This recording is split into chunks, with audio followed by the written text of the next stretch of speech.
Good evening, everyone. I'd like to call this regular meeting of the Great Island Advisory Committee to order on Wednesday, May 28th at 7 o'clock, 7:02. I want to take a minute and thank George Knight for speaking at the library last Tuesday. He gave a terrific talk about architecture and the history of Great Island, and we really appreciate him taking the time to be part of this conversation. Over 150 people attended. I know Jeff was there, I know Mark was there, and Dan, of course, and John was also there. So anyhow, we had an excellent turnout, and I think it was really very, very informative. An update on 23A. The town has officially cleared all legal hurdles related to the proposed widening of Access Road 23A. This project, which will create a safe two-way traffic flow and add a sidewalk for pedestrians, is essential for improving access to Great Monica, Island. I'm just making sure that you guys know your room is muted. If you're speaking, no one can hear you.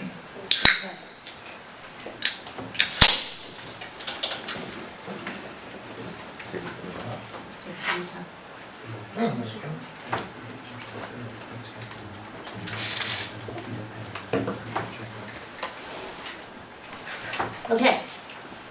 Felicia, good? Okay, little tech glitch there, so I'm going to start over. Thank you everyone for joining us. This is May 28th, and it's the Great Island Advisory Committee regular meeting, and now it is 7:04. So I want to take a minute and thank George Knight for speaking at the library last weekend, and also thank the Darien Museum and the library for hosting him. It was a terrific conversation about architecture on Great Island and the history of Great Island. I thought it was fascinating. We had a lot of committee members, and we had our first selectman joining us, and over 150 or 148 other people were there. So that was it was really very, very interesting. And thank you, George. On 23A, the town has officially cleared all legal hurdles related to the proposed widening of the access road at 23A. This project will create a safe two-way traffic flow and add a sidewalk for pedestrians, and is essential for improving access to Great Island, especially those with mobility challenges. Although we explored alternatives, widening the road requires the removal of a row of Norway spruce trees. Legal appeals filed last fall opposing the tree removal have been dismissed, and the deadline to pursue appeals has passed.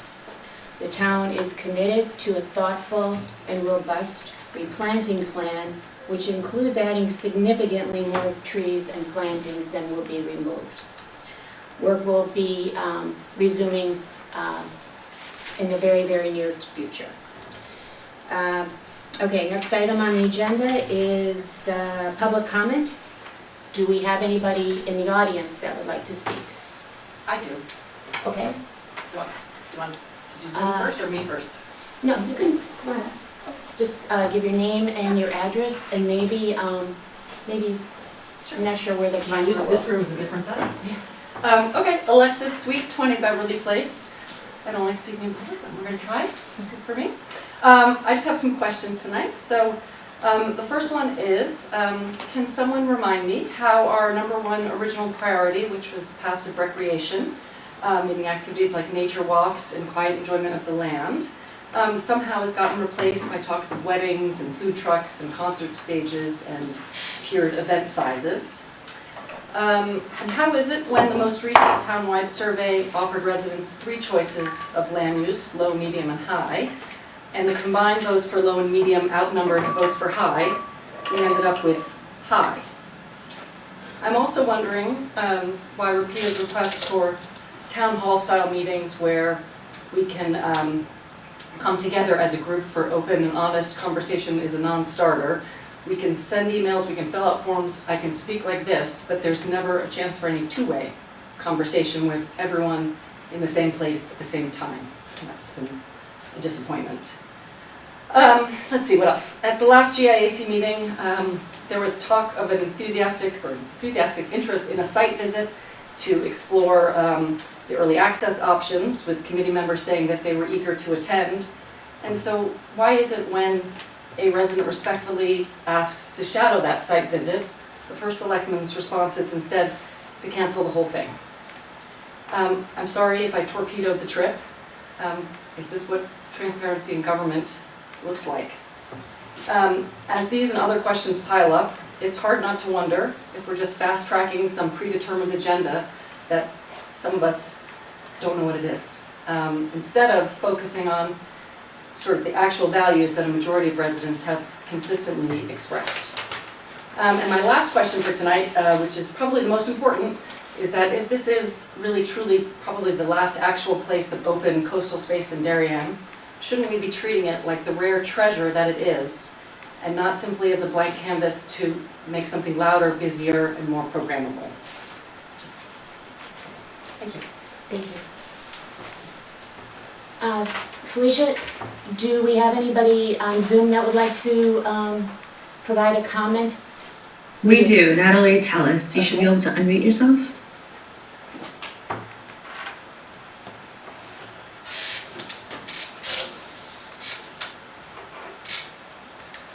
There we go. And no video, you just want me to speak? I can't take off my camera. Whatever you're more comfortable with is great. You can, I can, and I'm happy to be on video, but it's not letting me take my, We actually don't have video controls for non-hosts of the Zoom for security reasons. So unfortunately, it would just be speaking. Okay, I'll speak. Thank you for having public comment this evening. This evening, I'll be talking on behalf of Julia Kane of 81 Locust Hill Road. And these are her words. There appears to be a robust public input process for Great Island with workshops, surveys, and occasional 2-minute public comment opportunities. But this input isn't reflected in the evolving plans and is being given in a vacuum. From the outset, residents have made clear they want to preserve and protect natural areas on Great Island. Most of the suggestions at the first workshop involved emphasis on ecology. Even the Great Island website page states, quote, Great Island features rich natural systems and wildlife habitats. The salt marshes at Scotts Cove contribute to the broader ecology of Long Island Sound, and native plants and animals thrive here. We are committed to enhancing these habitats and reinforcing their importance, especially as a stopover for migratory birds, end quote. And yet at the last workshop, the early activation stage included some 70 to 90 parking spaces, not including those needed for buildings eventually to be used as offices, and a 2-lane road. Access has been interpreted as parking for all. Also contemplated were 2 playgrounds, a nature pavilion, a family pavilion, a cafe with indoor and outdoor seating, and extensive asphalt pathways across the island. The Great Island webpage also states, quote, Great Island will provide cooling shade during heat waves. Really? With asphalt paths absorbing and reflecting sunlight and heat? It seems to me that we've landed in the worst of both possible worlds, where activity, including the presence of dogs, is sufficient to cause deterioration of ecology, but likely insufficient to bridge any funding deficiency. If we are no longer solving for the best ecological outcome, despite public input, what are we solving for? How much must Great Island itself generate? And how much are we relying on property tax, a generous partner or conservancy, and government grants? If we can estimate with some confidence the philanthropic and grant contributions available, we will know what programs or events are actually necessary. Surely we can't be this far in the process and not know that. Surely extensive negotiations with appropriate funding partners have been taking place to ease the pressure on taxpayers, allow the desired ecological outcome, and minimize disruption to the island. Full transparency on these matters will create the framework for informed decision-making. Thank you. Thank you.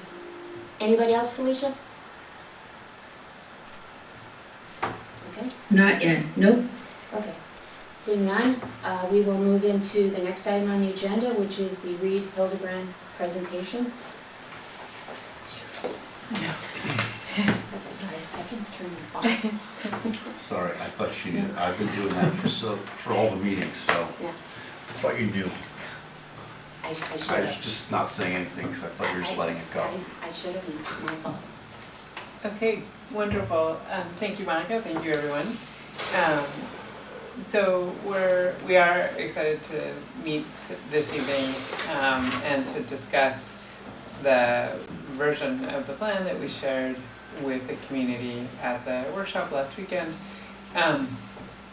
and to also spend part of the evening talking about what is the right sort of recipe of policies for the early activation of the island, and some discussion of policies that inform some of the decisions that go into this final master plan.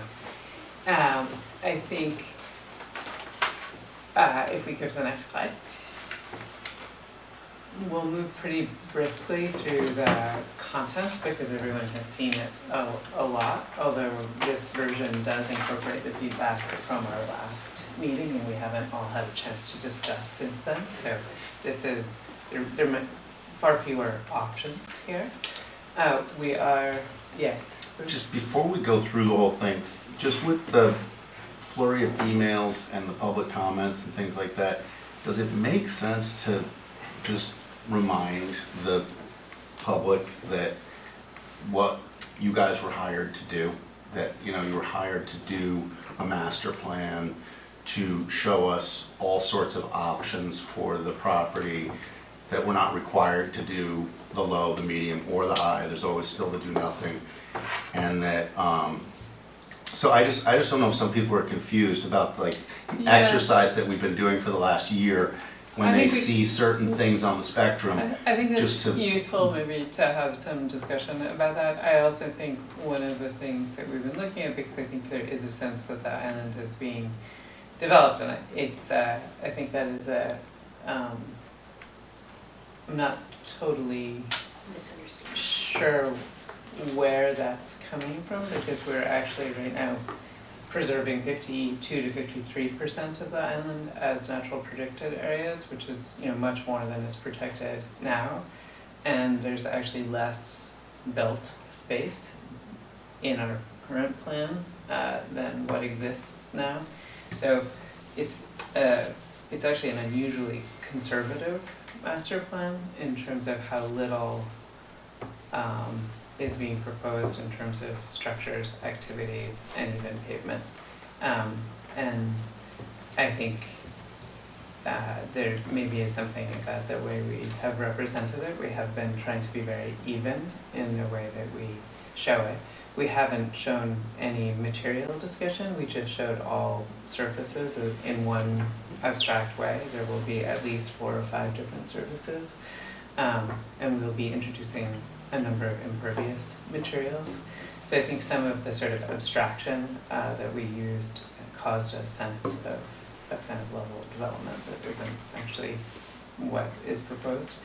But I think, Bruce, you're very correct to remind everyone at the start of this discussion that this is meant to represent a 10 to even 25-year vision for the island.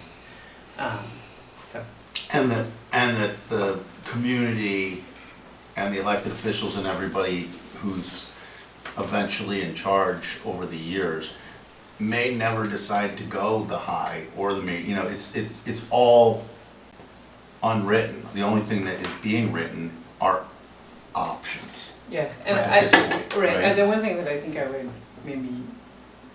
I'd like to say slightly differently from how you said it, which is that you can't safely leave the island as it is now for the community. There are changes that need to be made.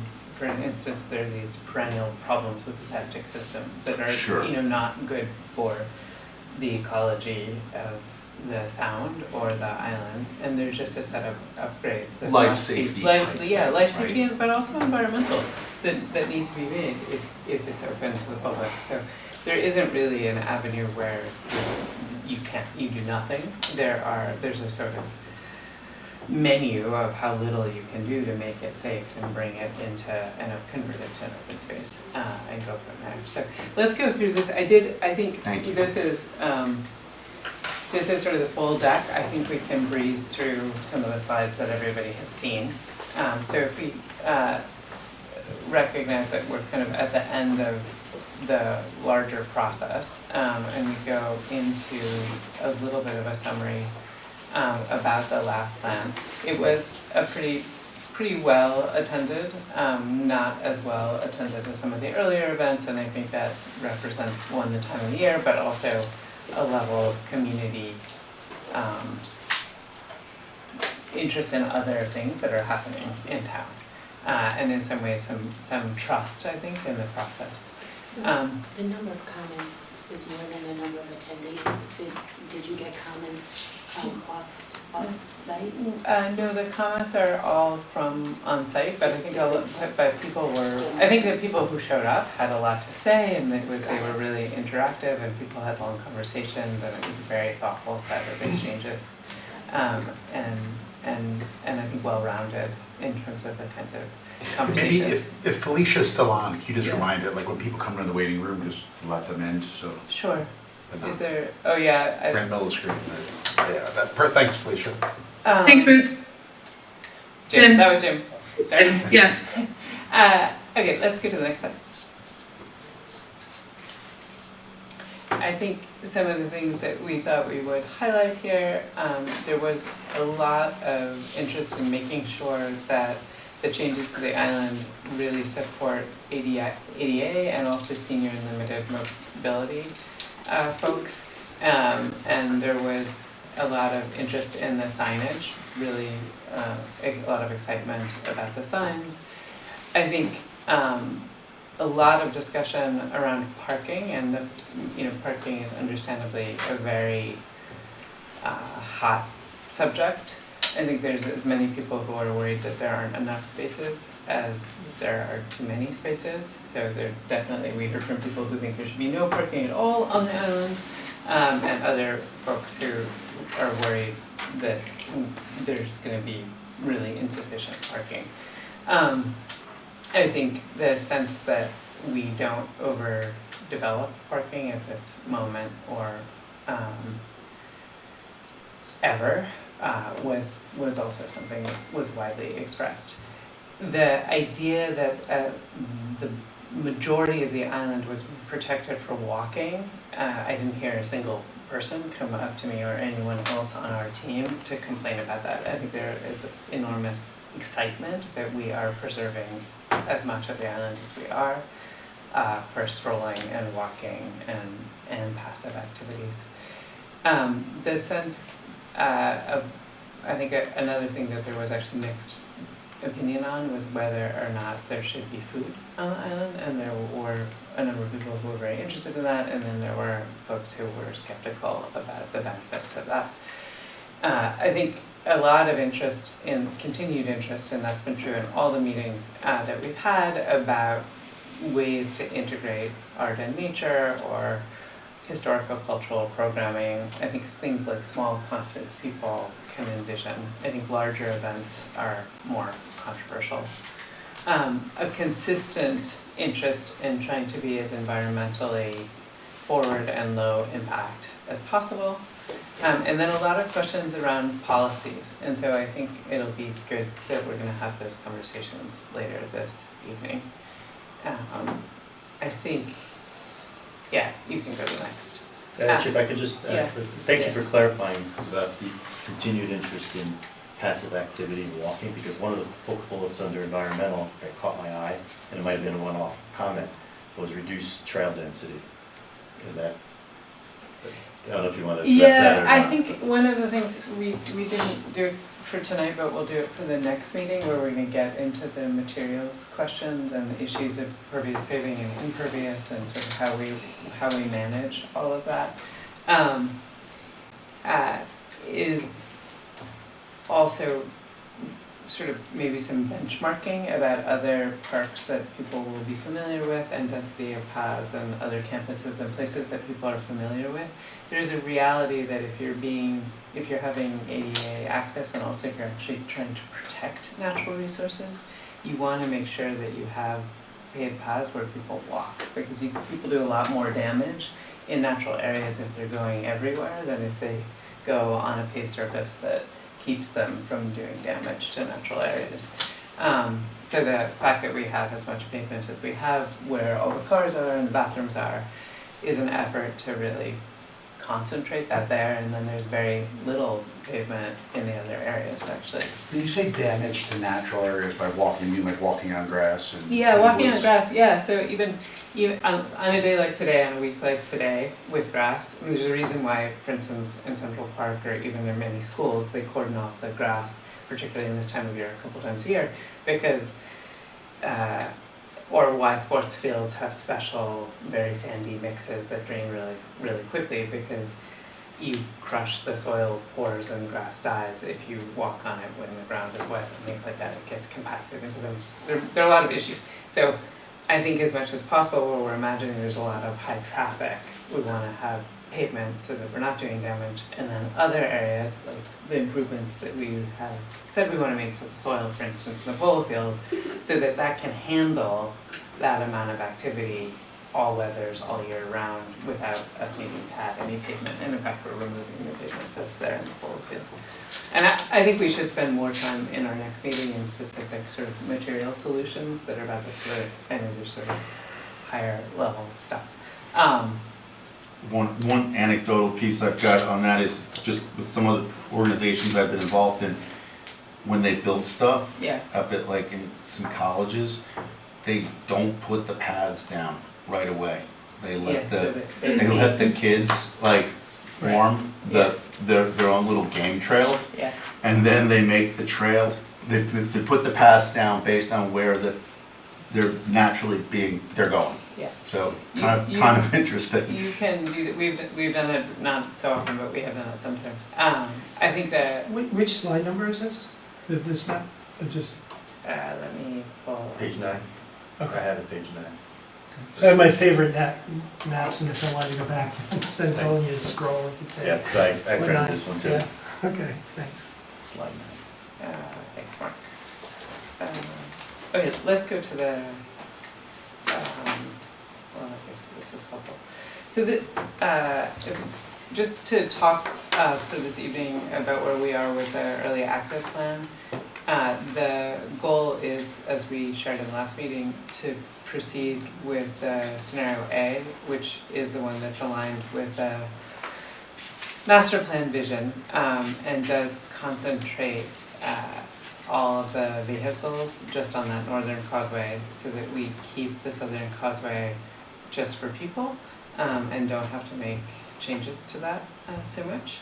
And that the goal as we advance this is, as much as possible, to protect the trees that are growing there, to do as little regrading as possible.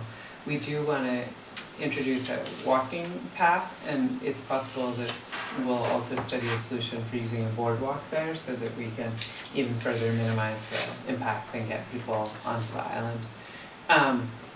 I think something that we're going to be looking at as we really seek to have the right amount of parking here is, right now in terms of the amount of ADA spots that we're looking at, it's only 4. We are thinking about potentially signing for senior parking in some of the paved spots that are up by the greenhouse building. And then we're going to look to probably stabilize and keep clear a lawn area for overflow parking when there's a little bit more pressure, for a potential total of 120 spots. I wasn't here at the last meeting, I did listen to the replay, but what was the kind of high level, why we chose the sort of A versus, the loop in B? So there are 2, I would say, big reasons, Jim. One is that with the investments that we have to make for infrastructure, and to just have to do those once makes sense. And then two, that from a safety point of view, there's a sense that if we can keep vehicles on one road and pedestrians on the other, it makes a safer environment for everybody on the island. And so we're basically, with the first project, we would be starting to build out what is in the master plan, and then two, we're not setting up a situation where you're putting kind of good money after bad. And I think there's arguably a historic preservation reason too, because the southern causeway gets to stay much more the way it is now, if we proceed with scenario A. Maybe that's 3 reasons. And was there a difference between the two scenarios in terms of the amount of parking spaces? Those light blue shades, those are the anticipated? There is modest difference in the number of spaces. But is there a number modest to one person is not, or immodest to another? Do we know? Yeah, we have it on the older slide, Mike, and I didn't commit it to memory, so I don't want to speak. But I think that what you see right now, because we've added the lawn area, we have a little bit more parking shown in scenario A. There's the potential of having lawn area in scenario B as well. For what it's worth, like I looked at that, I don't remember the number, but I use a tolerance of 10% is not meaningful. Okay. I'm not saying that's what it was, but I remember, Yeah. I remember being indifferent. It's- because of the it's- handful of Was it different- 59 and 72? It's something like Yeah, that. it's yeah. definitely Yeah. So again, a little over 10%. Okay. Thank you. Yes. Where is the senior parking going? That you're It thinking would about? go, I think, so we would look at some of the spots that are closest to where the walkway connects by the greenhouse. So where it's level, but not, you have to have very, very gentle, almost imperceptible slope to meet ADA code. And I think the thing that's nice for something like senior parking is that you don't have to be at 1.5%. You can have a little bit more slope, and there is quite a bit of slope on ground, so. Yeah. Any other? Yeah, is there a reason why there's not lawn overflow on scenario B? If we were to go with scenario B, Jim, we would have lawn overflow there too. I just think given all the different conversations that we've had at this point, there's a lot of confidence from Public Works and from your safety officials that proceeding with scenario A works well for the town. Jeff, did you still have that up? I don't recall the lawn overflow being a differentiating factor when we talked about that. I didn't have it up, I had written those You down remember? Okay. independently. so- We added it, so Since then. because actually there has a lot of feedback has come in that a number of parking spaces that we were showing isn't enough. Yeah. And that there was concern that if we were gonna go ahead with this, we needed to have some provision for additional parking. Yeah.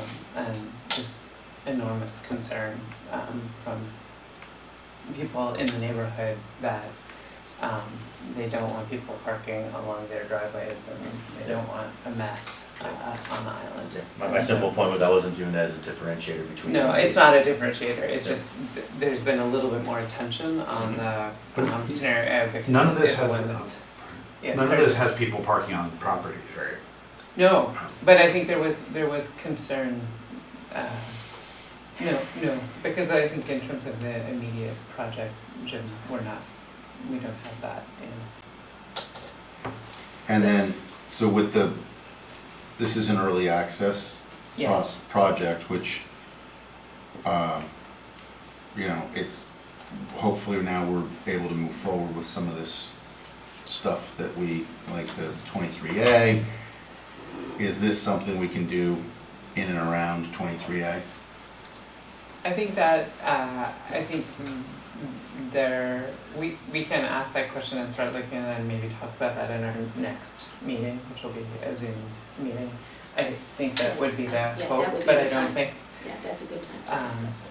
Have we I put don't it, think we know enough. have we put scenario A in front of planning and zoning yet to see if that's something that Yes, you see any we have. problems with? So we've talked about both these options with sort of all the authorities in town, and I think that's one of the reasons why we're coming out strongly in favor of moving ahead with scenario A. Yeah, I mean, just because in the flip side of what we started talking about, as far as like, okay, everything that's in this doesn't necessarily mean that it's gonna happen, but you know, as far as like the early access stuff of like getting a safe road in and out and Yeah. getting a modest number of parking spots so that people aren't parking on Harbor Road or, you know, on places where they're not supposed to be parking, and just getting basic bathrooms, but just basically bringing Great Island to an early access Yeah. place. I think we really have to focus on that, and then obviously the rest of this stuff, low, medium, high stuff we could figure out, but you know, I get asked about it all the time.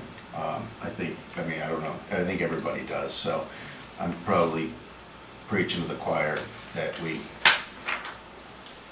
gotta figure out, we've been talking about parking now, I think, for 2 years, so it's good to see that we've got a line drawn around one, and I think we all kind of agree. Well, I don't know if everybody Yeah, agrees, so but Well, there'll be more, I should also say, this is still a master plan and concept level drawing, and there'll be a lot more design refinement that goes into this as the actual documents and approval process moves ahead. So, but I think this is the direction that we want to be advancing with the bathrooms, and some additional planting, as Monica mentioned. Should we? Does anybody else have any more thoughts on this? Because we have talked about this, and it would be good to move forward on this, so. On the loop and the parking A here? or B, yes. My only sense is if we're gonna get started on this right away, we should get moving as soon as possible and just, I know this is coming up on the Board of Selectmen agenda, but then we may wanna really consider if everything's taking place right around this house, not continuing to extend that lease so we can start to get moving on this quickly. Jeff, any thoughts? No, I'm good to go.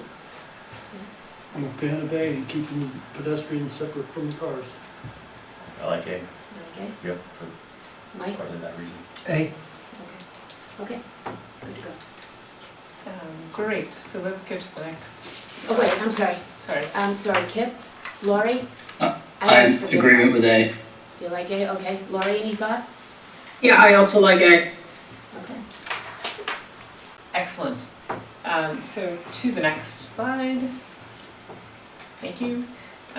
So just to summarize the base improvements that we're proposing for the island. Oh, I got one question on A. Okay. Did that switch from the last meeting, that where it says one way, is that going up by it was drawn that way months ago, and then it switched to be more of like a fork off the back lawn of the greenhouse, so it kind of hugged that, you see this? It was drawn differently at the last I meeting. think, yeah. This was the one, remember I Yes. raised my hand and said we're bisecting the field? Yeah, so And I was not, this is, I we, didn't so, like that. so Bruce, this is very close to the edge. It's not bisecting the field, and it is using that sort of, there is an old road that comes through the paddock there, basically, but,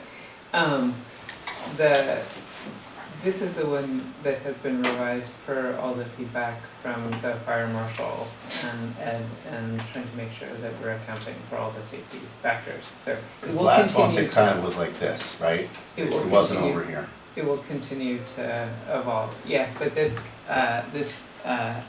also incorporates turning radii and things like this, so this has been engineered. But I don't think we should spend time this Right. evening talking about this. Conceptually, I think everybody's on board with A, but that's been pushed out back into the middle of that field, which we should make sure we cross the Ts and dot the Is on that one. Yeah, it's not, I think it's not actually in the middle of the field, just to be. Okay. So, if we go to the next slide, and talk about the base improvements that are related to the conversion of this from a residential property to an open space for the community. There are basically required set of site-wide pedestrian and safety improvements that we'll be making We will be addressing the site-wide vehicular circulation. As much as possible, we'll be constraining that to what we were just looking at, which is by the greenhouse and access to the stables, and the rest of the island. The intention is that it feels like a pedestrian set of routes.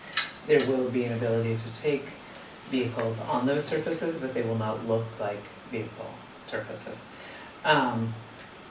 There will be site-wide landscape management, which will involve some restoration, some adding density and more native plants in certain areas, some conversion of lawn areas to meadow and habitat areas, some removal of invasive species, amongst other things. There will be a set of site-wide amenities, notably, again, as we've had so much conversation from people who are interested in coming here for walking and are either very parents of very small folks or are older themselves, a lot of interest in having benches at a very regular cadence so that there are moments to sit and rest, and a sense that that is one of the number one things other than bathrooms that is missing on the island. So we will be looking at that pretty much immediately, and have already started. And then the basic utilities and infrastructure improvements to keep the island intact and set it up for its future. The last thing that we've also talked about a fair amount is the work on the building envelopes and structural stabilization to keep them all intact, even though we don't necessarily have programs for the interiors. Any questions about this? Yes, Jeff? On the site-wide landscape management, have we ever seen a map of where all those areas are? Forgive me if we have, but I was just curious how much of that is in the base improvements and how much, for example, in the renderings we see new trees and plantings are going to be in those later phases. In the project areas? Yeah. We will clarify that because we haven't made a specific drawing related to that. Okay. We will clarify that for our next meeting, just when we're also looking at materials, which is, I think, and to be clear, there is a set of work, or I would say sort of plantings that are necessary as we're making some of the changes because there'll be disturbance. There's also some, I think, necessary work because even though Tony and others have done a great job, I think since you purchased it, there's a level of, I don't know, benign neglect that's occurred, and so there's just some pruning and clearing and management of the plants that are there.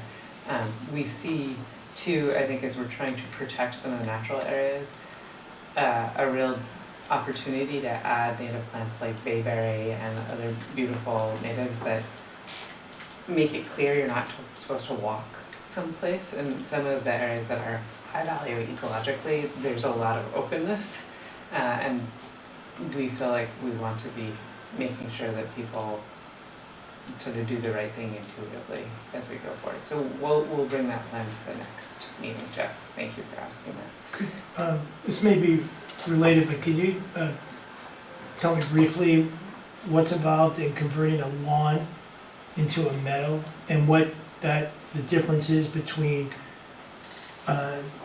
access for our citizens to a lawn as opposed to a meadow? I will endeavor to be very brief. It would be very easy to talk to you for an hour and still only give you a glancing introduction to it because there's a lot of potential ways of thinking about it. Lawn is helpful for people for all sorts of activities. It's like having a carpet outside, and so it's really, really useful and flexible. It does require mowing and certain fertilizers, which we've already heard about in conversation. In terms of lawns are also not considered accessible surfaces, so that's a limit to them for public space if you're trying to be inclusive. Meadow, obviously people can't walk through it. It becomes much more beautiful environment. There's a lot of habitat value, but in terms of being able to play or throw a frisbee, you can't do that in a meadow, right? In terms of the conversion from a lawn area to a meadow area, there are a number of different strategies that can be used. If you just stop mowing, right, you get tall grasses, it feels a lot like a meadow. The grasses that are typically used and that we think are here on the island are not native grasses, and so they don't support the kinds of pollinators. So there are different strategies for replacing lawn with native plants, and I won't go into that, but I can talk about it a little bit in the next meeting. So I think there will be a little bit of a decision about sort of how much effort in terms of how many like wildflowers we want and things like that in the meadow, or is it really just a beautiful tall set of grasses that can get mowed if there wants to be a big event there, and we don't really change the species over much. I think we should be careful about trying to change something from whatever lawn, which I guess you're saying is not accessible to people? It's not, I mean, officially from ADA code, it is not. So we're gonna turn it I think into a meadow to make it non-accessible to everybody? No, he just asked me to clarify. I was just sort of saying, like, in terms of access, I think most of us perceive lawn to be a truly accessible, very flexible surface, which is one of its great assets, as in a park or something like that. It is also important to note that it's not officially ADA accessible. But I mean, like the polo fields, like, is the idea that because that's a lawn, we would then turn it into a meadow, so there's... No, we're not saying that. This area that, I mean, a big area that we've been looking at as a meadow is the area by the greenhouse, which has had pasture grasses for a long time. Part of it is lawn and part of it is already pasture. So we're talking about turning it into a pollinator meadow for part of it, but part of it is also lawn in the basement.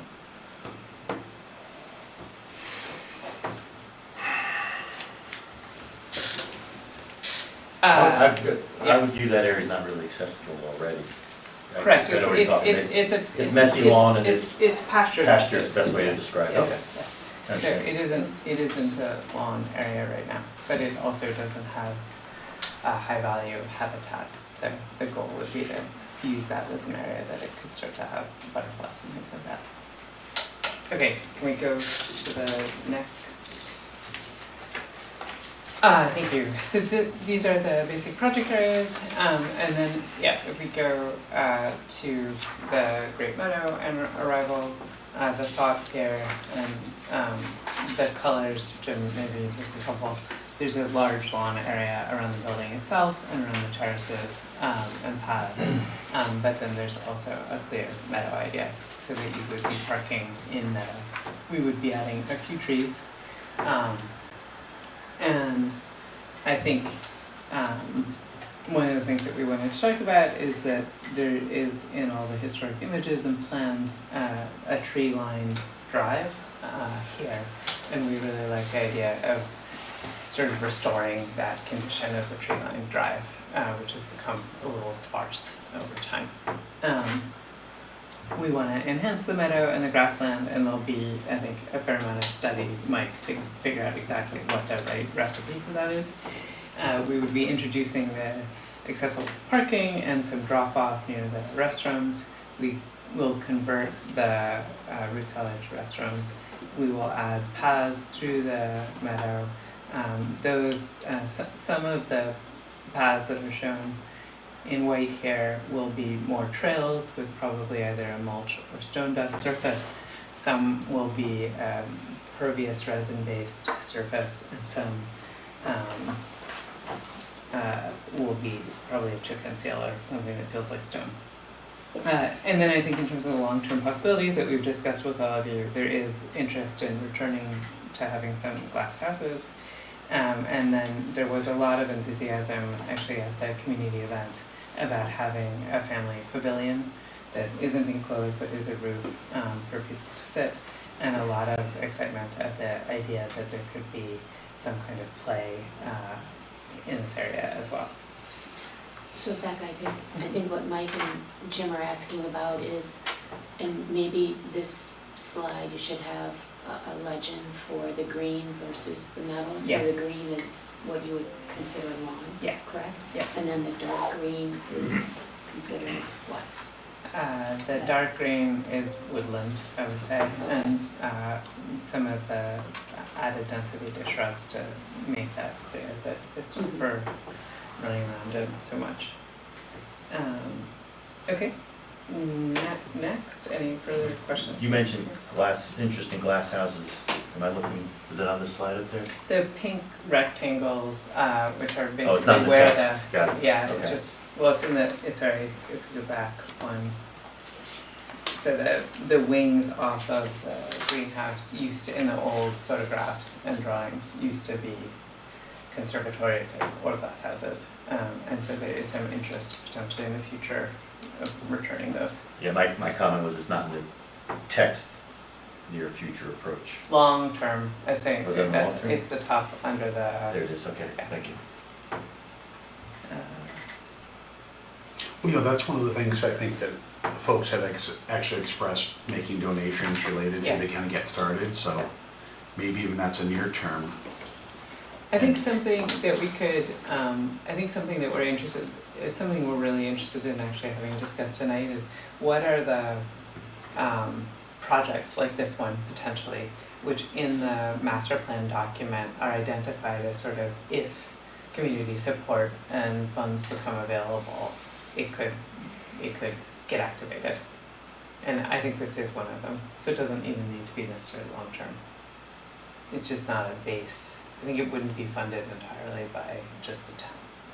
So, sticking with that, so if that did become a near term, would that then push the greenhouse project into the near term as opposed to the longer term? Yeah, I mean, I think that one of the things about the way master plans tend to function is that they give you order of operations and they tell you sort of how the different pieces come together. If you suddenly want to accelerate a project within the master plan, as long as the enabling conditions around it exist, you can absolutely do that. So, but I think this is a project that there is a lot of interest in. It just doesn't seem like it wants to be only town funded. Right. So maybe add, whether it's short term or long term, actually restoring the greenhouse glass, right? Is that what you mean by repurposed Yes. glass terrace? Yes. George calls it reglazing, right? Isn't that the It term can he be used? reglazing. We would have to, it's more than reglazing because this would be truly rebuilding. Yeah, there's no glass to replace. Yes, reglazing No is, framing. right, this would be erecting. Bringing the glass back. Yes, this is bring the glass back. And it was there until about 1980. 20-something years ago. Yeah, I mean, it was the this- framing and Yeah. everything was there, a Yeah. lot of the glass was broken, but there was actually like one wing that was still used, probably until about 20 years ago. So cool. Did you break it with it? I think you were with me. Trouble. So I think that other thing that we're talking about is sort of what the structure lends itself to in terms of activation. It is a building that is currently being used, it's in good condition, so it does lend itself to some kind of lease agreement or conservancy offices. When is it gonna become empty? We are in discussion with the current tenant to extend the lease 1 year. And they have agreed with the understanding that heavy construction could take place at any time. So the Board of Selectmen hasn't voted on this officially, but it is on our agenda for our next meeting, right? The current lease comes up on July 15th. 31st.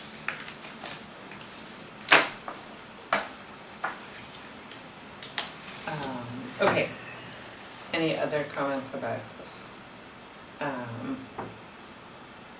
If we go, yep, sorry. If there, I mean, just, this is nuts and bolts, but, I mean, if the renter was interested in staying, would we ever consider moving the renter from the greenhouse to the pink house? Because there was a renter there recently, and saying, okay, if we do something with the greenhouse, we're probably not gonna do something with the pink house right away. And so you say, okay, that goes back to a residential, is that a potential? No, they're there, they're interested in staying, they understand that we're going to start a big project, and they understand that we will give them 90 days, and they will give us 30 days if they want to move out. And the big project that would be building the road and the bathrooms, right? Exactly. And what about things like, if we wanted to start right away, like building the glass houses? I mean, that would physically attach directly to the house. I think that if we were going to attach a structure to the greenhouse, we would want to seriously explore what we want to do with the inside of the house as well. And I don't think that's a decision that will happen in the near term. You have the 90-day clause to do. We have the 90. But if you were gonna use those 3 wings as greenhouses, theoretically, you'd have to bring a good portion of the inside of the first floor anyway back to being the support center. A, the access points to get to those 3, and B, like if there's potting soil or whatever, right, to support the operations of the 3, it's not gonna be like offices in there, at least on the first floor. Right. Yeah. It's an exciting project, and I'm sure we can look into it, and I'm, you know, as exciting as it is, and it's great to hear that we have people that are interested.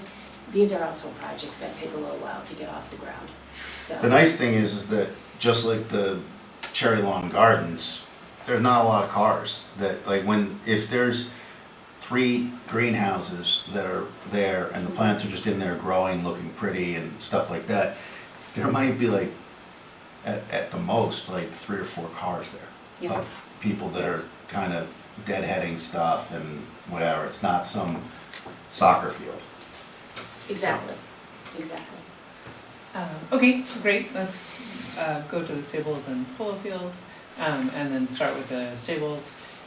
So the idea of what we want to be advancing for the stables in the sort of near future is to improve the forecourt, right? And to have some furniture there and make that a space for activity. It's nice because it is well bounded. We also want to add some accessible parking close to this building. The thought is to stabilize the lawn, which helps it be robust, so there could be some level of event booths set up on the lawn. And then there's also a proposal to have a sort of back of house area and an enclosure for the utilities back there. I think one of the things we talked about in the last GSC meeting is how beautiful what we're calling that sort of Oak Hill area is. And so adding a paved path there so that that becomes a more accessible circuit.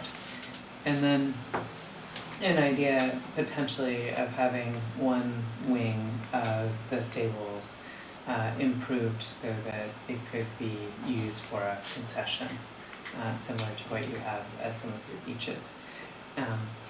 For the long-term possibilities, there is the idea of potentially a terrace over at the Oak Hill, and a full conversion of the ground floor and even the second story of the stables into community center. So Becca, can you just, for the audience, go through the back of house again, the BOH, and just tell us, like, for example, what's actually located in there? So when you have a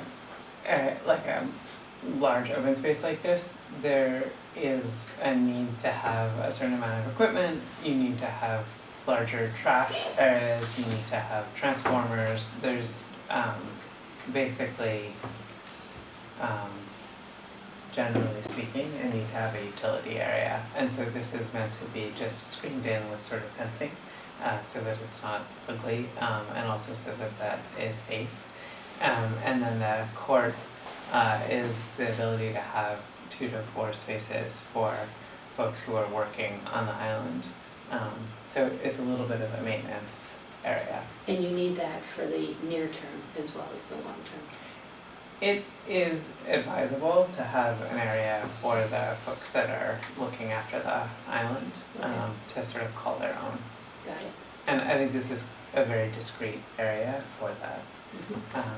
So Okay, is that road, that black road on the left, Does that exist? Right now there is a road that is, so we're, where the white line is that's heading north, there's a road there. Okay, but not the black brick drive.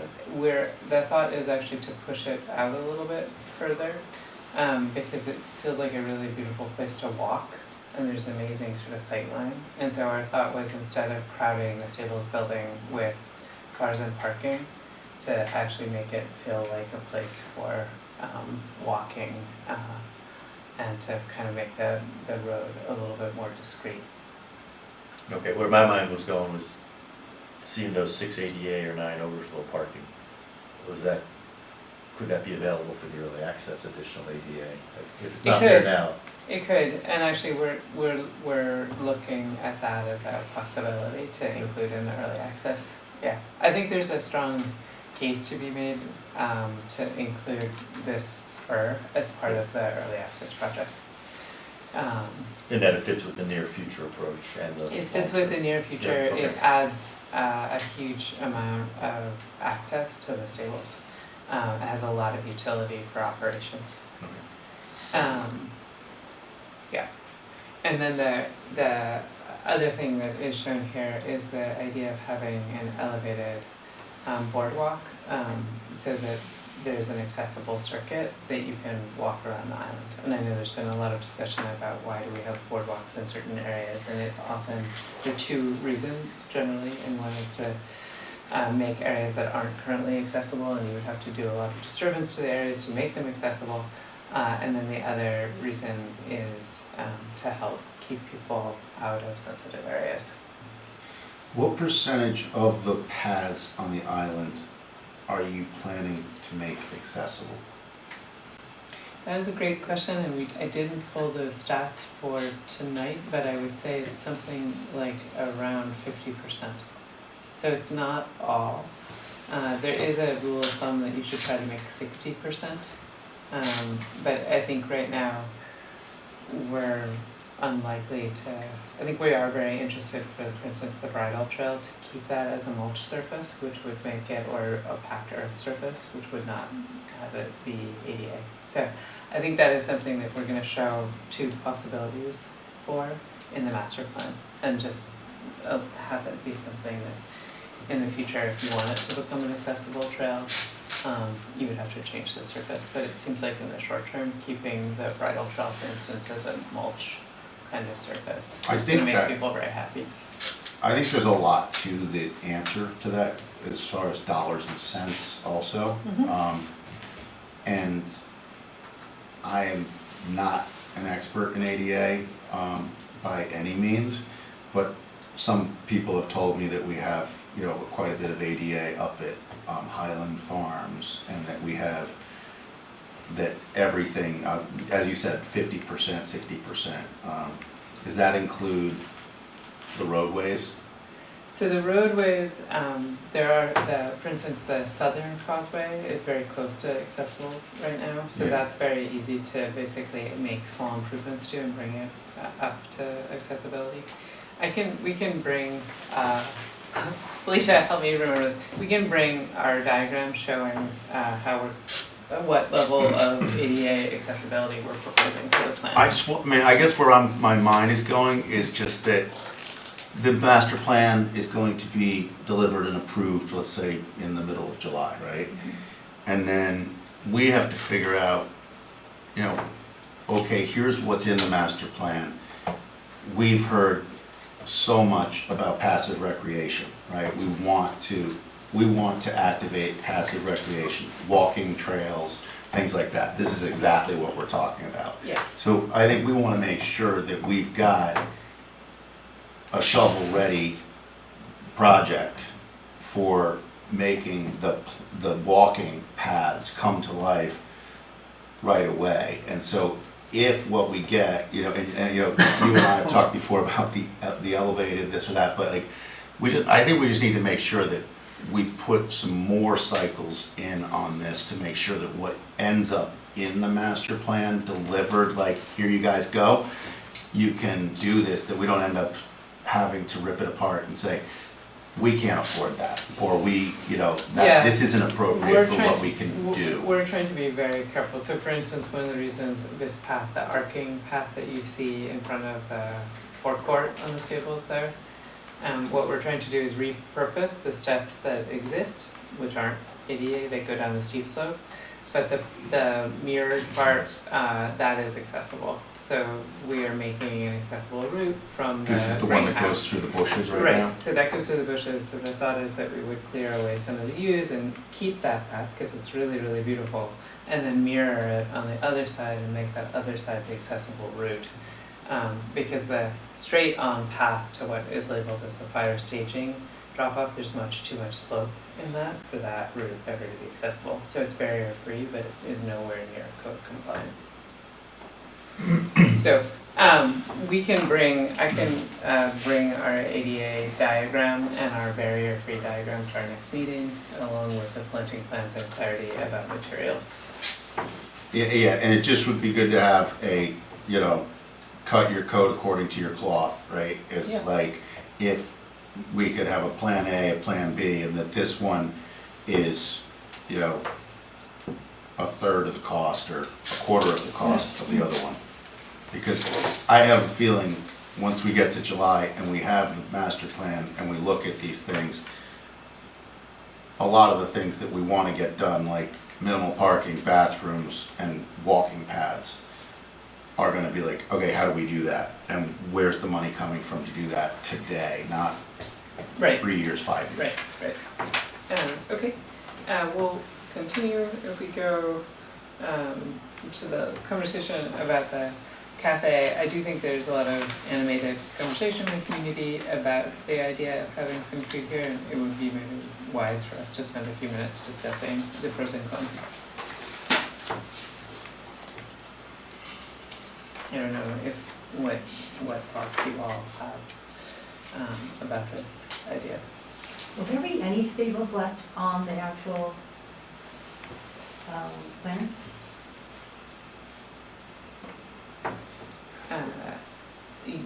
I mean, not to be rude, but we're not gonna take Yeah. questions from the audience. It's Oh. just not the format of this meeting, so not to Yeah. be rude. I thought with regard to like the cafe on in that space is a rather, novel, idea. It might be a good thing to create, since there is a feeling of having some sort of food and refreshment access. So I'm interested to hear more about that. I think as George and his team, but all of us talked about things that people have asked for, and that would be a relatively low conversion cost to animate and create sort of value and use here. This was a very good match for the kinds of things that the community said that they were interested in. And it doesn't remove any of the kind of historic character or future potential. I think the nice thing about it is it's a very contained project to just one wing. Yeah, I don't think, when we talk about community feedback, there's emails we get, and then there's, we're all very involved in the community, so we're getting feedback every time we step on and off the train, into a coffee shop, and, onto the golf course. So based on the feedback that I've gotten, I think things like this, which we're not talking about creating like a Starbucks on the island, right? I think smaller things like this, trying this, I think absolutely there's support for that. Is there enough traffic for it? That's my concern, Jim. So, It's it's really a really- concession. Is someone gonna sign up for this? Can they make a go of it? But I think that like the key is that buying some tables and chairs for that paved area in that upper left photo is kind of a no-brainer, right? Putting a coat of paint and replacing the bushes right below the two fences there that the deer have eaten away at is kind of a no-brainer. It gets, for the cost of a coat of paint and some bushes, like the new owner just put up across from the old Pear Tree Point School on Long Neck Point. I mean, it's like, okay, we could do the same thing and we could have a fresh look to the stables in a couple weeks. And then you put the tables down, and then I think you stop, and I think you say, okay, you can either bring your own coffee, or maybe on Saturday and Sunday mornings, you can bring in a quote-unquote food truck that is a coffee truck, right? That serves coffee out of there, and if people like it and they love it, and it becomes this thing, and you're like, wow, it's so nice to have that, then I think we might take the next step and say, but rather than saying like, okay, let's design it, build it, and hope that they come and use it. Yeah, I think you want an agreement and you want some piloting before you proceed. But I think for the master plan, I think it is useful for us to, our recommendation would be to include this in the master plan. I mean, there's questions of scaling. I think of the library, and I don't know how well it does there or not, but that seems a very small but adequate amount of food and beverage that's there. It's not, it doesn't seem like it's a big inventory, it doesn't seem like it's a big infrastructure, to that. But I think your point is, well taken in that, let's do these other things first, but, it's always nice to respond to some of the more positive ideas that we've been getting, so.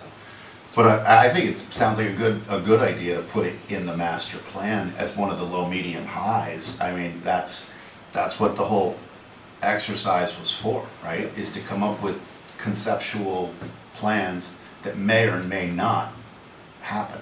Yeah, there can be a lot of these, no different than stores. They can be a pop-up for a few months, and we can know whether or not it works, and there are enough vendors that have inquired around pop-ups or small investments at our train stations and other things where I think people would look at it. It's not a massive investment, it allows us to try it. We're not committing large amounts of money or.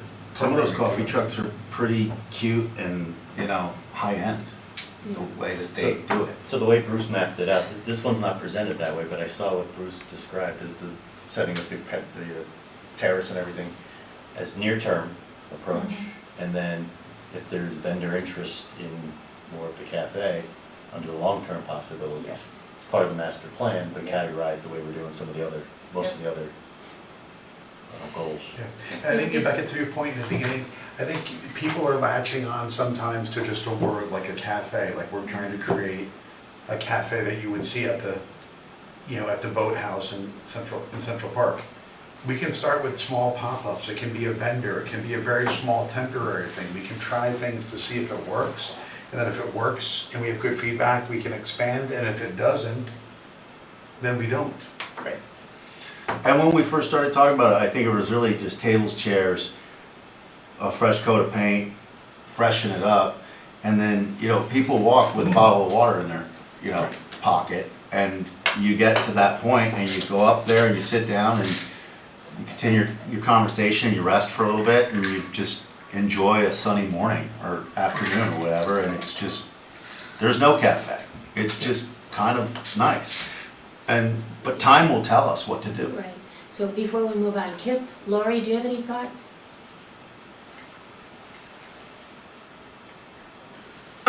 It's Lori. I'm just cautious on this one, based on our beach experience. First of all, we've tried various food options down at Pear Tree over the years, and really nothing was successful to the point of a provider being able to make money. So as you all know, we haven't offered that in a few years. We do have a vendor who's been with us at Weed Beach. This is probably her 4th season, I think, going in now, and she does okay. But it is a tricky business. It went out to bid this year for renewal, and we only had 2 bidders for the Weed Beach concession. So it wasn't like there was rousing demand. As a former banker, any kind of food services, it's known as a riskier business. So I think if we did anything there in terms of outfitting a kitchen, you'd want to have a purveyor who's going to really participate in it. I would be cautious about installing any kind of kitchen there. I just think we have to be thoughtful and careful. It's just really hard to know whether it would be successful or not. It could be a rousing success. It could be, and it could be a flop, and I just don't have a great feel on how that would go. But do you think it's master plan worthy? Yes, I think it should be in there as a master plan, but I'm not sure it'd be something that we would necessarily be first off. Well, this isn't necessarily something, right, like Lori, that we would sort of invest in. We would sort of open it up to a vendor to come and provide, right? I don't think, Agree. I feel like we Right. want to stay out of the business of golf courses, restaurants, and But Oh, what Lori's saying, I completely hear. I mean, I was involved at the Darien Library for a lot of years, and with that cafe that Mike's talking about, and, you know, the people that run it come and go because it's not a big profit center. Well, Ableist runs it now, so. Well, Ableist runs it now, but prior to that, there were, Yeah. you know, it opened in 2009, and then we went through two before Hey, Ableist. Lori, would you say that the, part of the problem is that it's seasonality for pear tree and weed, and would it make a difference if this was a year-round? Seasonality is definitely a part of it. You have to find vendors who are willing, and able to ramp up in terms of the staffing and what it means. At the beaches, it's very tricky because it's a very weather-dependent business. This could be too. So you have a rainy week, and they may have bought food, and they're selling nothing. We've had times where the beach gets closed because if there's more than an inch of rain, and the health department closes the beach, okay, it could be a beautiful day, but less people just come to the beach. So it's at the beaches in particular, it's tricky. Again, how much weather dependency would a cafe like this have? Would be people coming out anyway? That's where I'm saying, it's really hard. It's tricky because it's hard to know, and I'm not presuming, I'm saying it could be wildly successful or not at all, and it's tricky to tell, but we've seen that. My understanding, and I'm not going to swear this, is, for instance, at the library, Ableist, because we talked to them at one point, they were interested in pear tree. They really don't do it to make any money per se. I mean, obviously they have to cover their costs, but it's more providing employment and different types of opportunities for folks, as opposed to a true business person who's in it to making a true return. So that can be a factor as well. So food business is just very tricky. It's a very challenging business. I know, Mark, you're a banker and may have some experience there as well. I know that when I was involved with Little League, McGuan has a similar issue. Well, Consistent.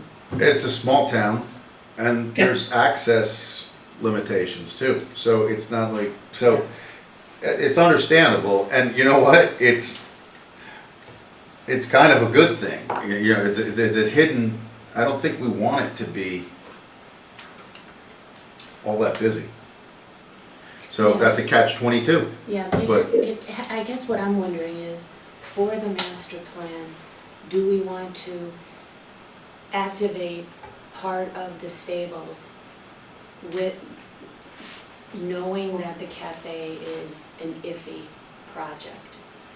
Does that preclude us from going forward on this? well, Monica, is it, I don't know that as part of, like, let's just say the near term, we would invest largely in some type of food service cafe. I think what maybe could be part of the master plan or the initial activation is, sort of select kind of shorter term,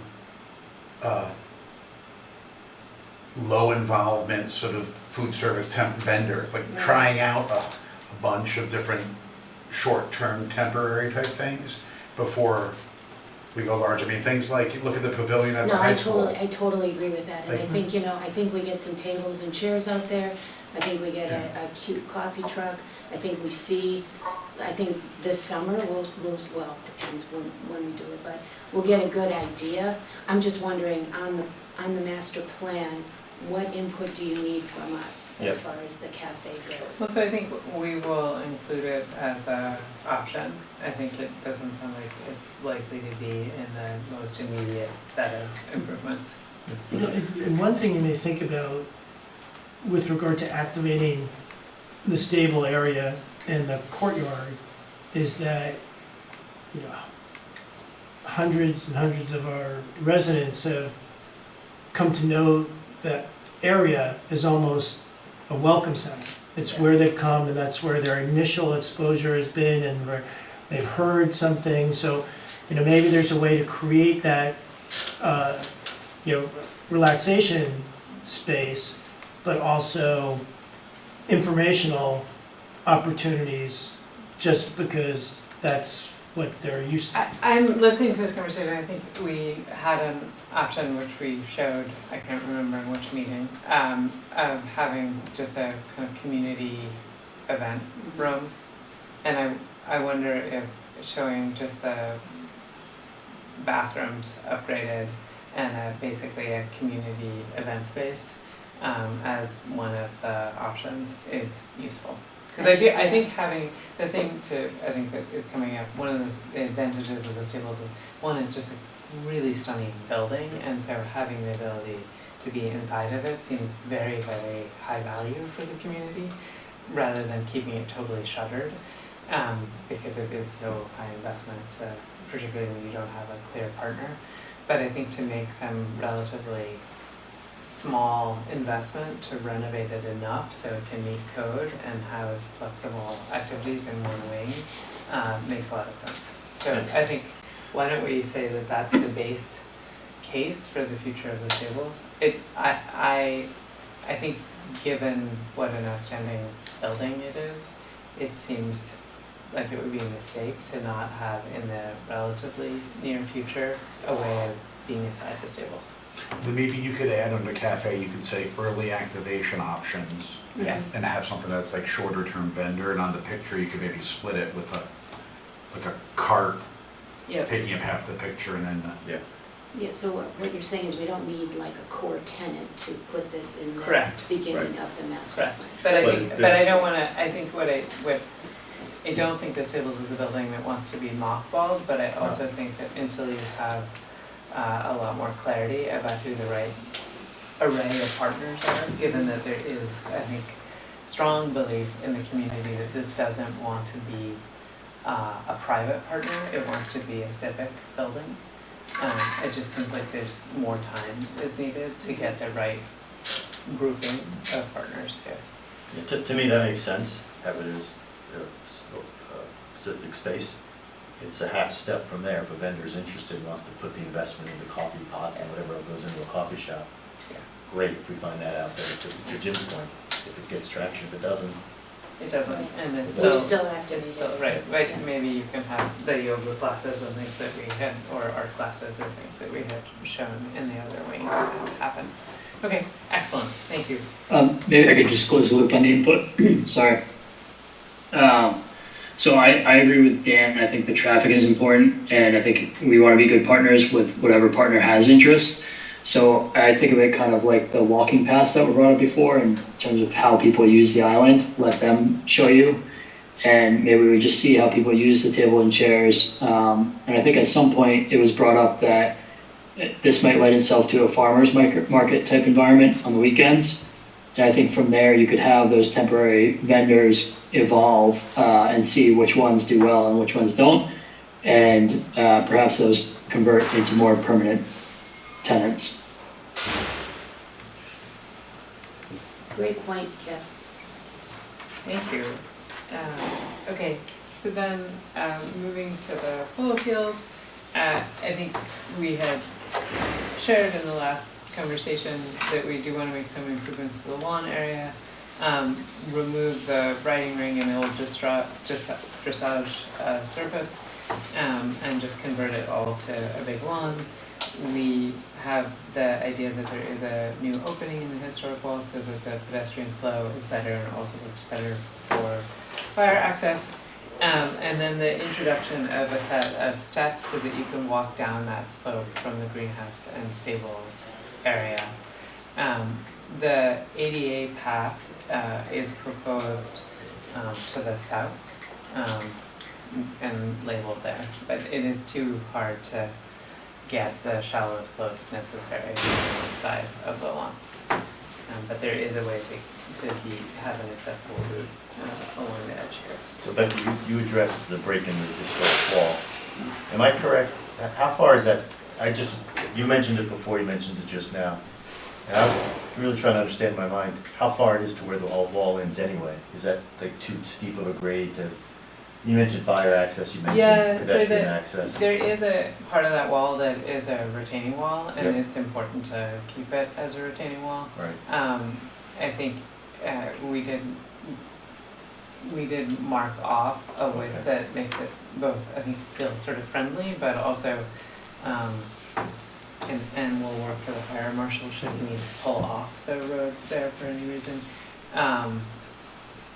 But keeps as much of the sense of the historic wall as possible, because I think, people are so attached to the historic fabric of the island, and so we want to be trying to preserve that as much as we can. Well, that's where I was going. Was there, we couldn't avoid.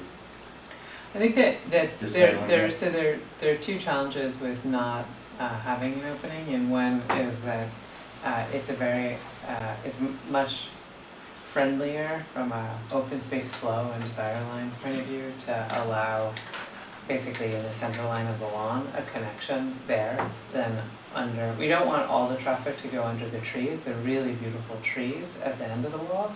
And if you make that the only way that people can get in and out of the space, those trees will probably die. It's just too much foot traffic in that space. So we want to protect those trees as much as possible, and then we want to allow an easier flow of movement.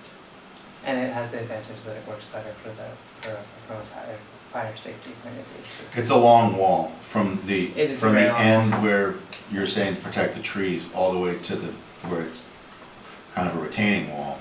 That's got to be And it's a few hundred feet. It's actually a little of the. There's so many beautiful moments on the island. There is a moment just intuitively when you're walking there where you start to feel a little bit trapped as a person. It's just like I know what you're talking about. there's a I know sort of exactly funny where you are. feeling where you're like I think it's a good idea to so open it, I and think we can it fix will- the drainage while we're at it. It will feel right. It will feel much nicer as a Okay, pedestrian. I appreciate you experience. explaining it, just Yeah. struggling with, people see historic wall coming down. Totally. And we thought about it long and hard about whether or not it was worth doing, and then we had a lot of conversations about it, and we got a lot of endorsement from all the different kinds of people who I are appreciate it. involved. And have you guys looked at that? I'm serious about the drainage because there's always water pooling on the dressage area. Yeah, that's, so we will, we're gonna be looking very closely at how to address the drainage and the amount of compaction and, the elevation. Because there's that, have you been there at low tide, like right there? Yes. There's a drain. Yes. And at low tide, when there's water pooled at the dressage, there's no water coming out of that pipe, which is above the water. So the pipe is clogged, clearly, or you know. That we haven't investigated, but I'll make a note of it. I mean, hopefully, obviously, the drain's there for a reason. It's nice to get it working again. Tell me to get out of here. Did he escape? He saw this coming. Tide water pushes in, push it out. The high tide, So but it doesn't push it up because of leveling. We will also, I think, although I don't think it's shown here, we'll be adding a gate so that there's controlled access to the dock. He's back. In terms of longer term possibilities, there is an idea of potentially having access to the lawn for vendors and food trucks. And then potentially the idea of reinforcing part of it or even introducing potential stage provisions. But I think that's all in the future. Any other questions? Okay, great. Moving to the next part, what we're calling potentially Scott Hill and the wetland corridor. In this area, the proposal is very much to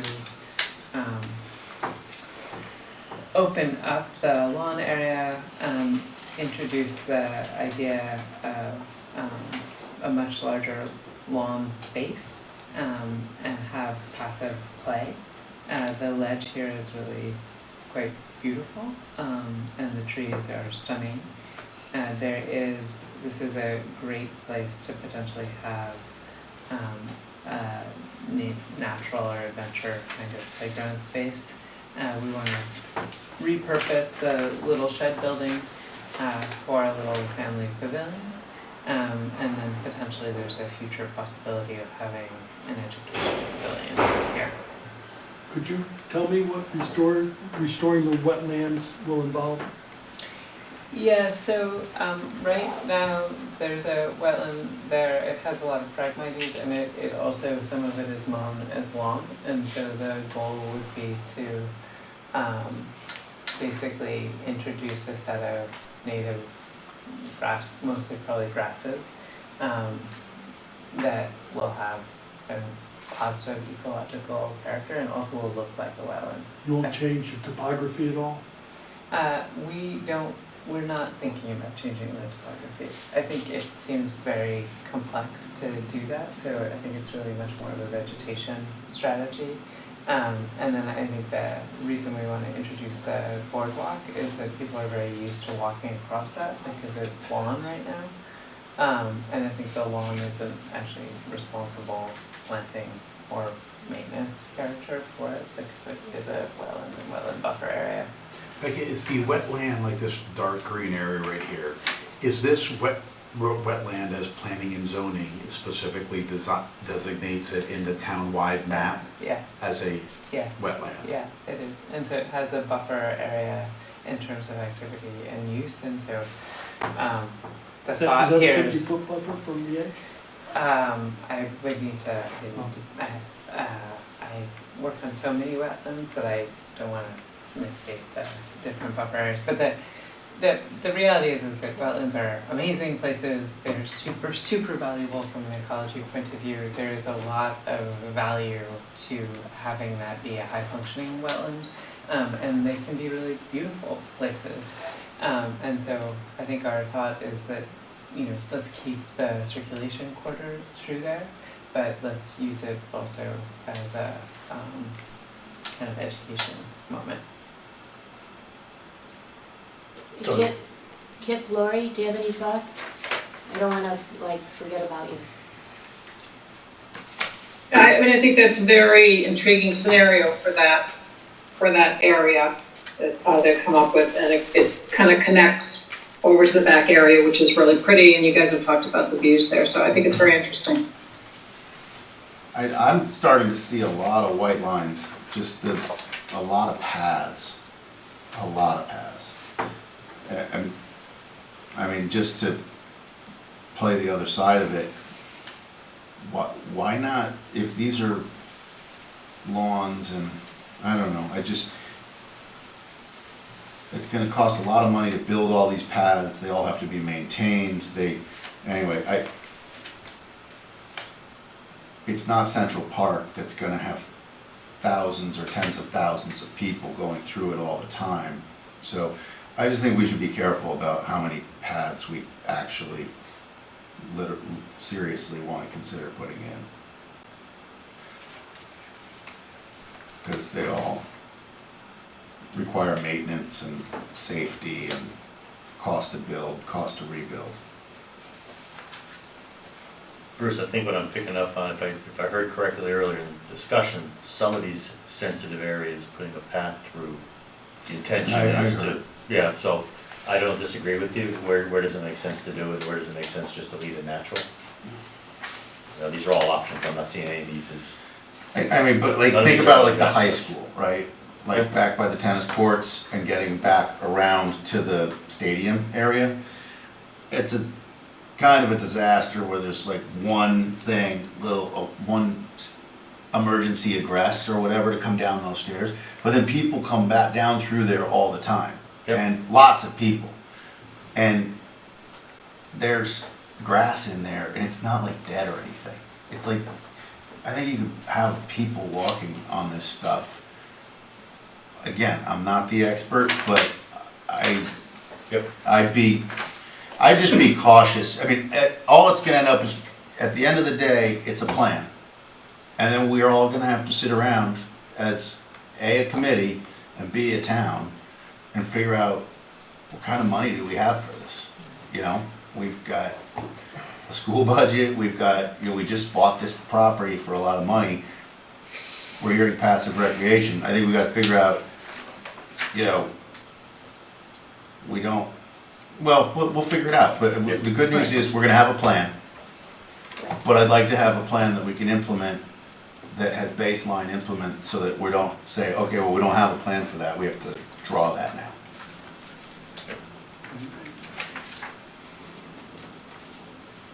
But I think about it on the boardwalks, and we haven't spoken to this at all, is maintenance. Like every 20 years, are you replacing a boardwalk? I don't know. Boardwalks do have a maintenance cycle. That's I think it's a good point. Yep. I do think I think the desire line to walk here and to be able to take in Cove is really, really high. It feels challenging to me to not actually put a boardwalk here and to protect the wetland. But we can, I think to Bruce's point, there is going to be an investment question for all of this. I feel like in terms of the amount of path that you need, I do think having a path along the Oak Hill space at the edge is probably important because there's a lot of people are going to walk there. I think if you don't move ahead with a adventure play area, you don't need paths that look a little meandering in this plan. I think as soon as you want to have a play area, then you need to meet code and it has to be accessible, and so then you need to have a good path. But we could, in the base case, not show that path. And all the switchbacks are just to keep it interesting. And also to make it accessible. I mean, there's a lot of rock there. There's a lot of terrain. So. But the Oak Hill Overlook Path is, it originates and terminates, if I understand it right, potentially at the ADA parking that's gonna be near the stables. So we could have a whole loop. Right, that's a completely accessible loop, which is very beautiful. On that plane. And that I think you should do. The stables is kind of at the hilltop, right, on a plane. Correct. So this comes out right before the drop off of the rock. So that's why it's called Overlook. Yep. And so I think we definitely do that. Hmm. And then just try to maybe reduce some of the switchbacky things to. That makes sense to me.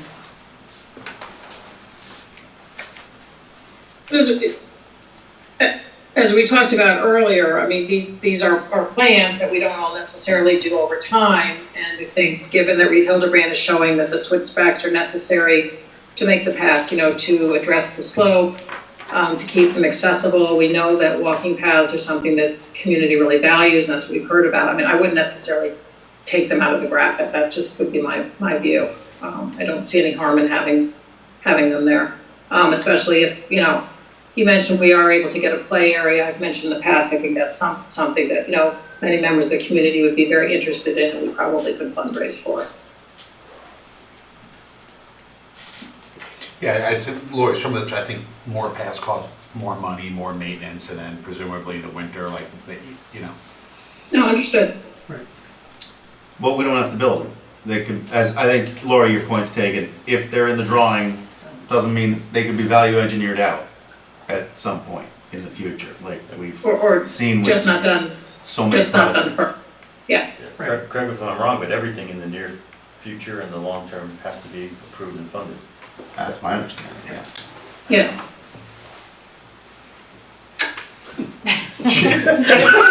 That got Jim's attention. All eyes on Jim. Okay. Other comments on this? Okay. So if we go forward to the carriage house and wetland, I didn't actually share when we were talking about community feedback. There was so much enthusiasm about the future of the carriage house in the community meeting. Just giant enthusiasm. So the goal around the carriage house would be to really activate and add restrooms inside the carriage house and have a flexible space for exhibits and community events. there is a need to have basically a fire access sort of safety terrace there, which then could also function for all sorts of activities that want to happen outside. The idea of restoring the wetland on both sides where we do have those surveyed wetlands would be part of this, and so then connecting them and tying into the rest of the circulation system with the boardwalks. We are showing removing the drive. There is a road that connects the northern to the southern causeway there. Interestingly, when you're there, almost no one ever walks on that little spur, and it isn't necessary for vehicular use, so we are showing removing a big segment of drive that connects the north part of the road to the south. But so the woodland trail that is labeled there is basically a very small, could be even just a mulch path that would allow people to walk along outside of the wetland. Practical consideration for the restrooms in the carriage house, which means if they're accessible from inside the carriage house, they won't be accessible to the public unless the carriage house is open. Yes, so Felicia, do you mind advancing to slide 35? I saw outside access. There's two options. Yeah, I like the outside access, for Yeah, that reason. so we really like what is shown, if you go to the next slide, I think. Yeah, so we really like this idea, then, if you can see that. Yep. That the bathrooms could be active Both for the inside and public. outside. Yeah.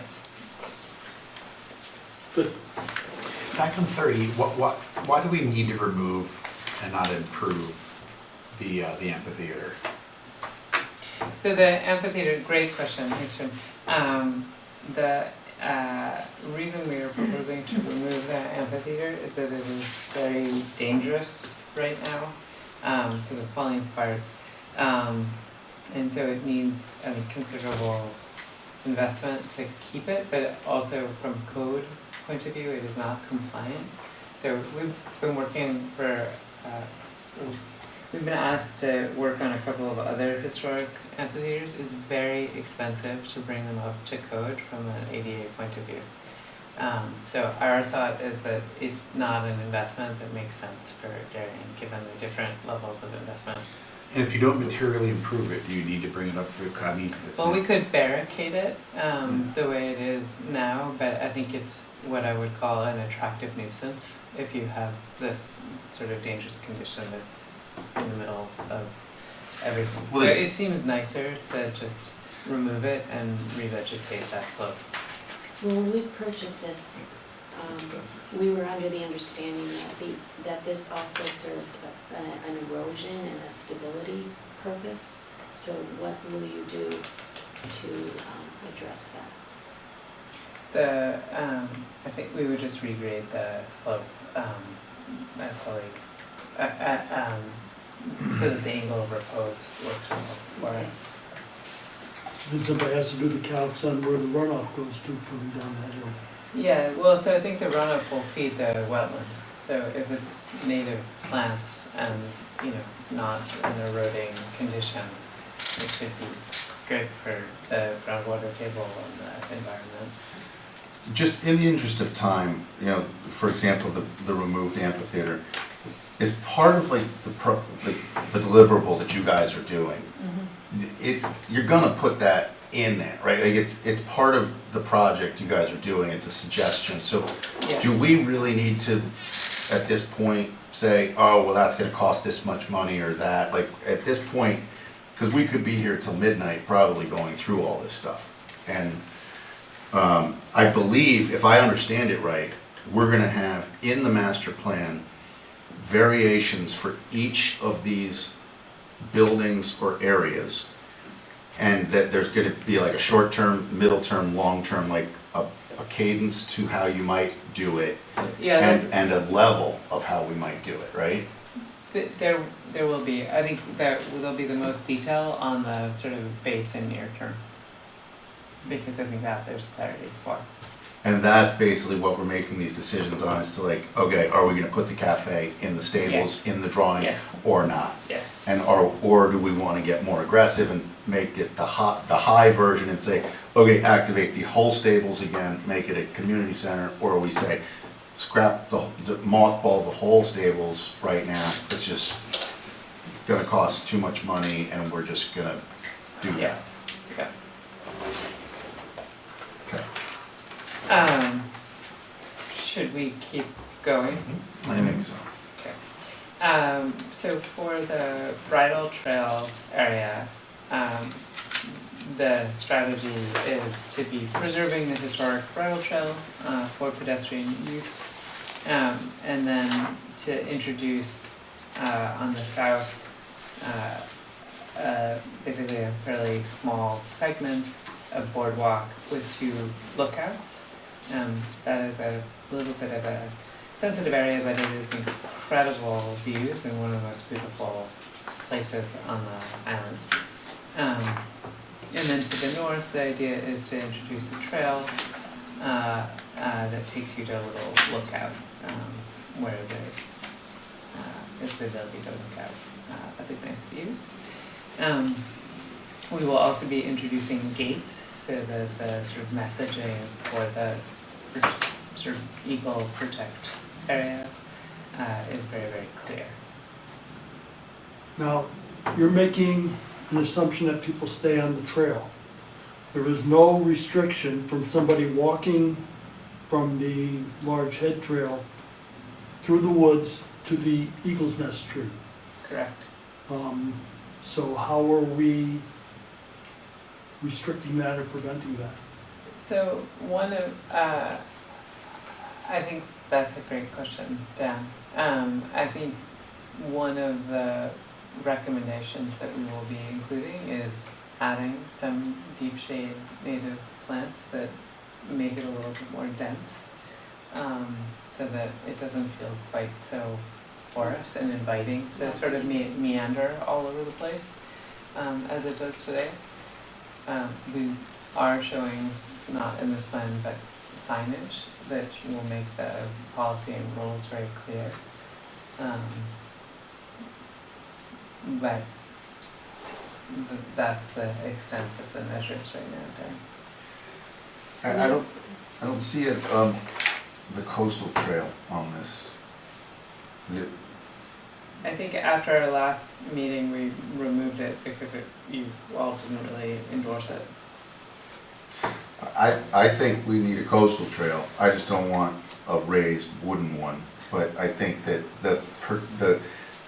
the bridle path is so far inland, right? And I think one of the things we talked about originally, even before Reed was hired, with the original vision plan for Great Island was, I think, a coastal trail around the outermost perimeter of Great Island is probably a #1 choice for people to get access to, is to walk from basically just inside the perimeter of the entire property, take in those views, feel the wind, see the sun, everything. And I mean, we're talking about improvements here that are vast and expensive, and I think we've got to make darn sure that at minimum there's a coastal trail that works for this community in this master plan. You mean a natural trail? I'd like natural, yeah. I would like natural. I've walked it so many times. It is almost, it's basically pre-existing because of the deer. The deer walk it all the time. There is a deer trail. But it's more like Selleck Woods or Dunlop Woods. Exactly, it's not ADA, it's like. Woodland Park. It's like Woodland Park, it's like Cogniwog, Mianus River Park, it's Devil's Den, it's all those, it's a trail. And I think that like the overlook thing that we just talked about, yes, that should be ADA, there should be parts of maybe the coastal trail behind. We can add that back in. And I think it the- needs to be, because I just think we're gonna get, The provision will be that it is not ADA. Right. And I think there will be a set of conditions because it will be close to the coast, and so it is very sensitive set of areas. But we can make a bunch of notes and recommendations about how to get that to I would work definitely as best as support possible. coastal trail with, you know, like in terms of that raised stuff. I feel like that's something you do only where it's absolutely necessary. Otherwise, just a walking trail as close to the edge as possible. yeah, like right here, I think where you've got this lookout in this wetland, that's like a swale, right? Yeah. In that area that goes between this lookout point and back towards the bridle trail. You would need it to cross that area unless you came back into the bridle. You could always loop back in, but if you were gonna cross it, it would have to be raised. It's a marsh. Yeah, At it that feels point. like the whole border and some of these parts where you say look out, like, that's where I imagine you'd be able to have a bench there. Like, that's where you could stop, enjoy it for a little bit and continue walking right along the edge. And But no matter what we do on Great Island, that needs to be the baseline of having a walking trail around it that has vistas, as Jim said, a bench, a place to come in and park a few cars, and some bathrooms. And I think that, what we're talking about here is I think we have. Don't confuse the parking cars with the coastal walk in this area. Well, not in this cars area. coming down. No, but the cars are back by the Yeah, boathouse, leave that but, to the old- but you still, I think that baseline, you gotta get onto the island, get out of your car, do your walk, get back into your, maybe use the bathroom, and then get back into your car. I mean, those are basic items that we have to provide for. And then I think everything we've talked about tonight, it's like, okay, we had this great idea because of early activation to build bathrooms at the root cellar. I think it's gonna look good and stuff like that. But if we're talking about redoing the carriage house and putting bathrooms there, again, that's a duplication of efforts within a few hundred yards of Plus each the other. stables. And the stables. And so you're like, but we don't know when the stables are gonna get turned on, but if the stables if we decide in July, after this report is presented to us and we start to really have some serious conversations, we're like, well, if we're going to put the bathrooms in the stables so that we can get people into the stables, does it make sense to build the bathrooms over at the root cellar anymore? Yep. Because it's all just money. It's, I say just money, but it's a lot of money. And you may not need as many at the root cellar, if any at all. I get it. Yep. So, I think the reason that we all were excited about the root cellar bathrooms originally was because they could happen quickly. I think those are the generally accessible bathrooms. The stables would be for the stables and the carriage house for the carriage house, but the root cellar is the general island bathrooms. I think they need to be there and. But at the end of the day, are we really gonna be doing, the plan's gonna have all these things in it. And that's why I think, some people's heads around town are like exploding. And but we're not gonna be building out the stables and the carriage house and the, certainly not in the next few years. Jim? I don't know, it seems a lot of money. It seems like you may not need to start with 4 different bathroom places. You could start with 1 and then see how people begin to occupy the island and then maybe build a second, but I don't know if you. I think if you Start with 4? Well, there's a reality that if you actually open a building and it has a purpose, which you're not going to renovate a building until you have a purpose and a reason to do it. So I think we have a very clear purpose for the carriage house and a very strong endorsement for that. Then from a code point of view, the building needs a set of bathrooms. And so I think the thing that is clever about the solution that is being proposed here is that even if you don't have the carriage house open for an event or an exhibit, those bathrooms could still serve for people who are walking around.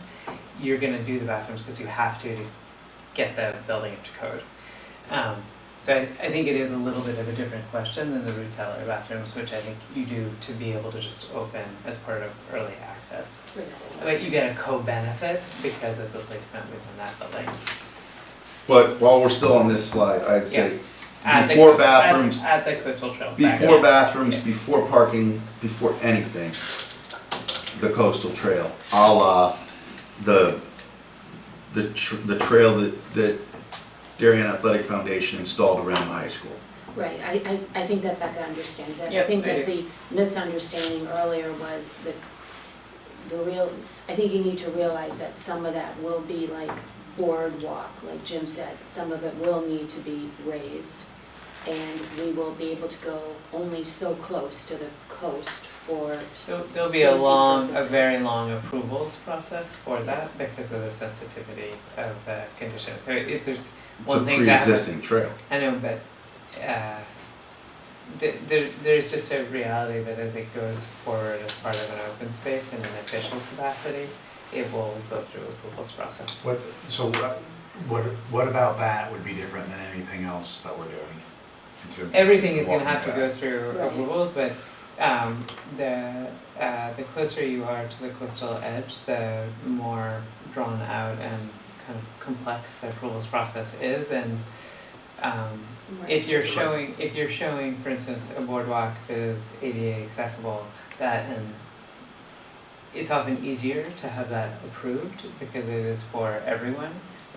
So I think we can put it in and we'll put the conditions and we'll just launch the process. It is, as you said, Bruce, a pre-existing condition, and so I think It's there, and if maybe the answer is we don't improve it because Well, it's so there, that's- and then if we don't improve it, we don't have to get any approvals for it because we're not doing anything. Yeah, We're just walking on something that's there. The challenge a little bit, I think, with that approach, which in a way, could end up being the future of the island, but the challenge with that, I think, gets back to what Dan was asking, which is, how is it, given the fragility and sensitivity of this area, that we're kind of keeping people to where we want them to be versus wandering all around the area when it is a sensitive area? What is the sensitivity of this area specifically versus the other 45 acres?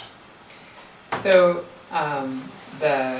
in the sort of preliminary ecological study that was done, the degree of species diversity and I would say also rarity here, and the quantity also of all different kinds of species, from animals to insects to vegetation, is very, very high here. And so it is the most sort of high value Do we have that area. report? Because I remember one of the guys talked about certain things, but then when he was asked, like, do any of those animals, have they ever been spotted in there? He said no. So we do have that report. It was one of the reports done this fall. And there is also, I think, there's also a sort of local community that's also sort of tracking what gets seen on that island. Anyway, I think this is the area that is the most high value from an environmental point of view. So I don't think it makes sense for us to spend too much more time this evening because we still have a lot of other things that we do need to talking about that. I think we can show the coastal trail, and the process of sort of how that goes forward will be the same kind of process that will go forward for all the other improvements. I think on some of these things, I think where the community sort of gets sometimes confused is like when we say like, this area is high value compared to the other, that's, again, I haven't seen the list of animals that exist only on this one small piece of the island and don't exist on any other piece of the island. But, when we say that, I'm not sure that's sort of more opinion than it is fact that that portion of the island is higher value than, let's just say, over by the boathouse. Well, there are a set of indicators, and there are a set of observations, and those were made. I would say that this is substantial. This is objectively higher value, and we did commission a report. It wasn't the full year-long environmental impact study that some people have proposed, but it was a sort of fast-paced version of that. And I don't, I think our own experience too is that we have seen more species in this area. So anyway, I don't. We talk about vegetation and stuff in there, I mean, but at the end of the day, in the summertime, when everything's in full bloom, there's a canopy of green up top.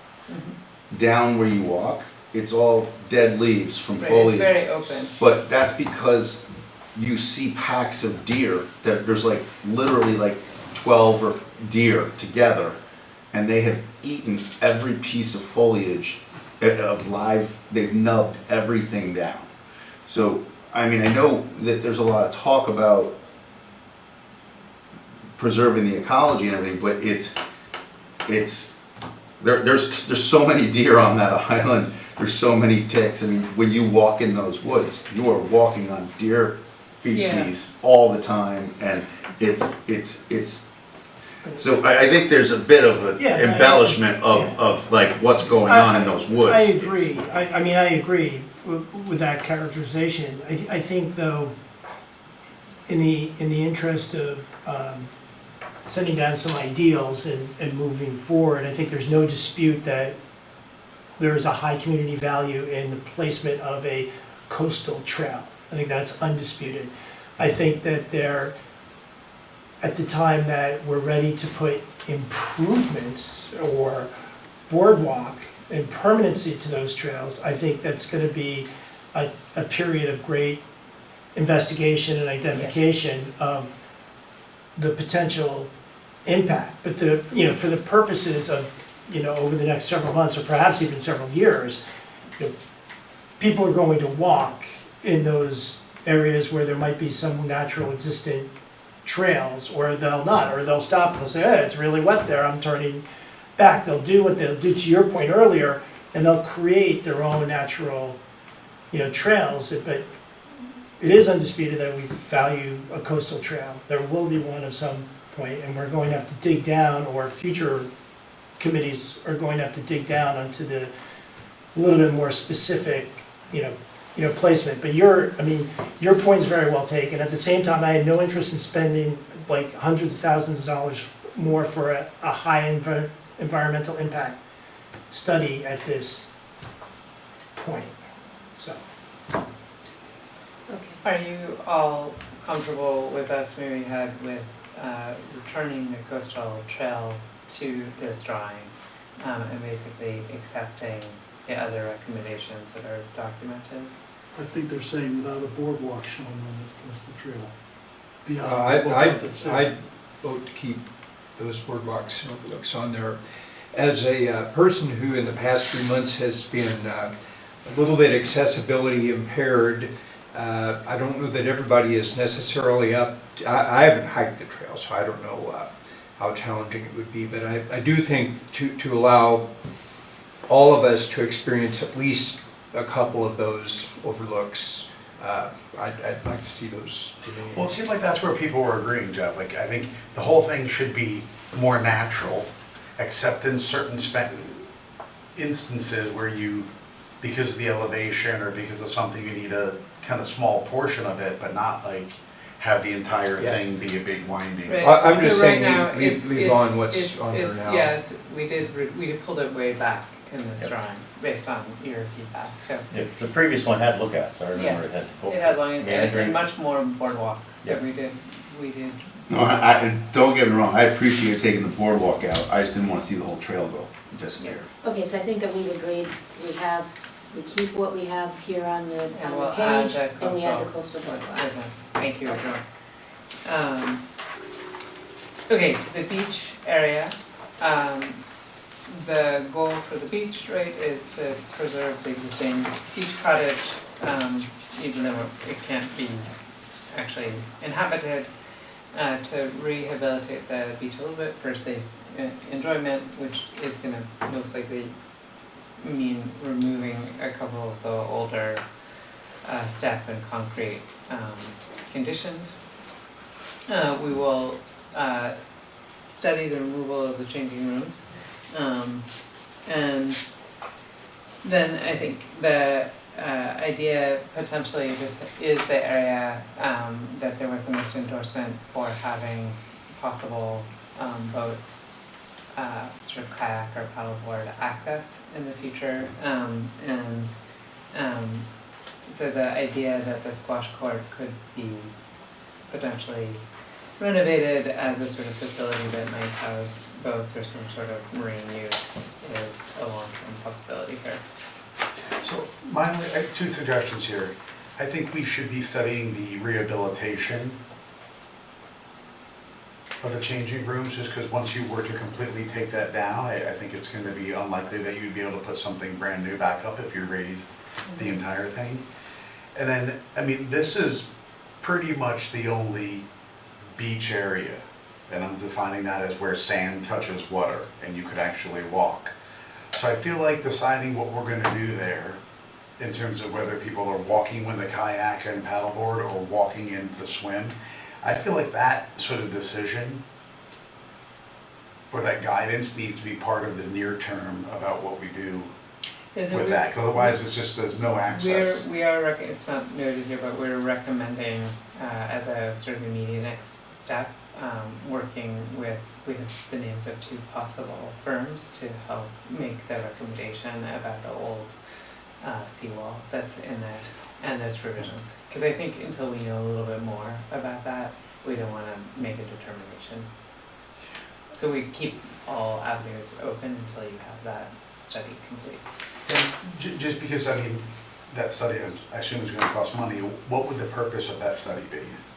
To tell you whether or not you should invest in restoring the seawall so it keeps doing the work that it has been doing, whether you leave it to just degrade, but while it's degrading it's very unsafe and so people can't go into the water there, or you remove it altogether, which potentially has long-term impacts on how much sand, for instance, is on the beach, but is a safe condition. So there are basically two, while the condition is as it is not safe for people to be in the water near that. It's a hazard.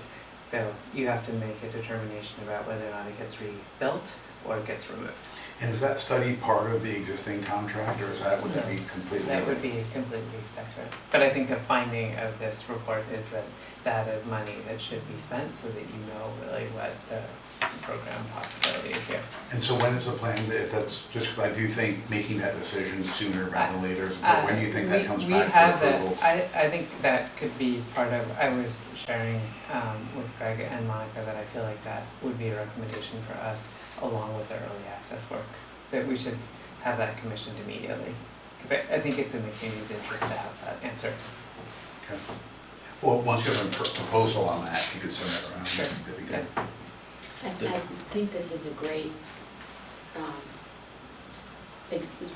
of photo here without the changing room. Will you advance Yeah, I like that. two Yeah. images, Felicia, thanks. Back one, back, thanks. So when you remove Nope, that building, okay, so now, yeah, thanks. when you remove that building, are you adding anything? Are No. you adding to the beach, or that's what it looks like currently? That's what it would look like, I mean, we're, like, no, Cleaning that's, up a little yeah, bit, but yeah. okay. I think it, the view to the water is definitely enhanced if you remove the changing rooms. But isn't that like, I mean, this There's makes it slope. look like it's flat right down to the water, that's kind of high, You're right. right? And There that is this a- grass there's a doesn't little come, bit- come but- that Yeah. far back, There's a the little road bit is of- there. There's a little bit of distortion in the image. Because those steep steps are there also, to the right. There was a little creative license in the rendering. Is it possible, to Jim's point, if that was repurposed, the changing room, could it be repurposed for storing additional kayaks or stand-up paddleboards or whatever? Yeah, it could. I think when we looked at it, I think that George and his team's sort of determination was that the value proposition didn't really make sense. Yeah, I can fit that in. Because of the, there are sort of all these rules about these buildings because they're within the FEMA elevation, and so.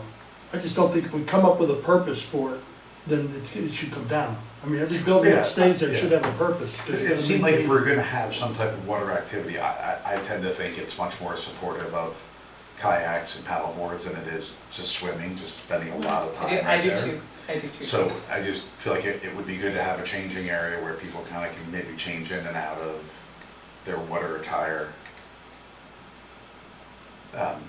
Get dried off and then, I think our feeling, but this is from regional Vernon, is that the value of having that prospect out to the water, which is accessible, it's super beautiful, it's a very small beach, and using the squash court, which also doesn't have a purpose, but could, if we want changing in the future, could be renovated to have changing.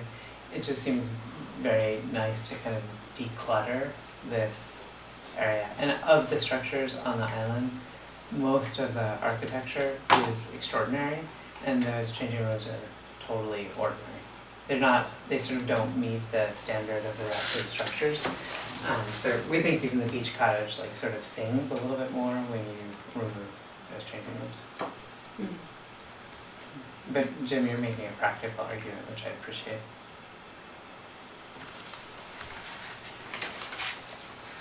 Can we have a recommendation from all of you though about what to, which version to include?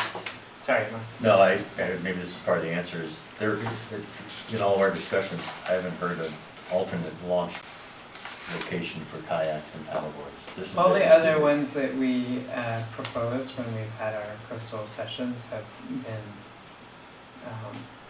deemed not recommended. So this is the one area that you're rather this extraordinary group of coastal experts all have sort of said this is the best place. But the challenge with that is that seawall.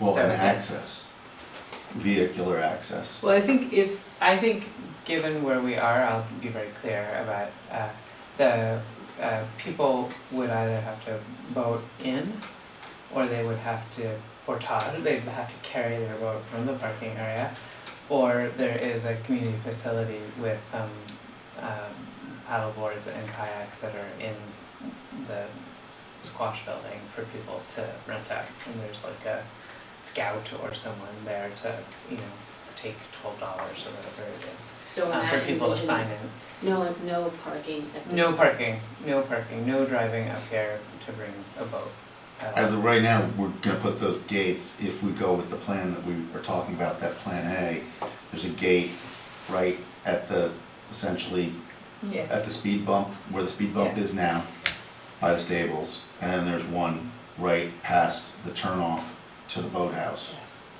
that would stop any vehicles from Correct. going further east. correct, yeah, so we're not envisioning that people are driving up here with their own kayaks.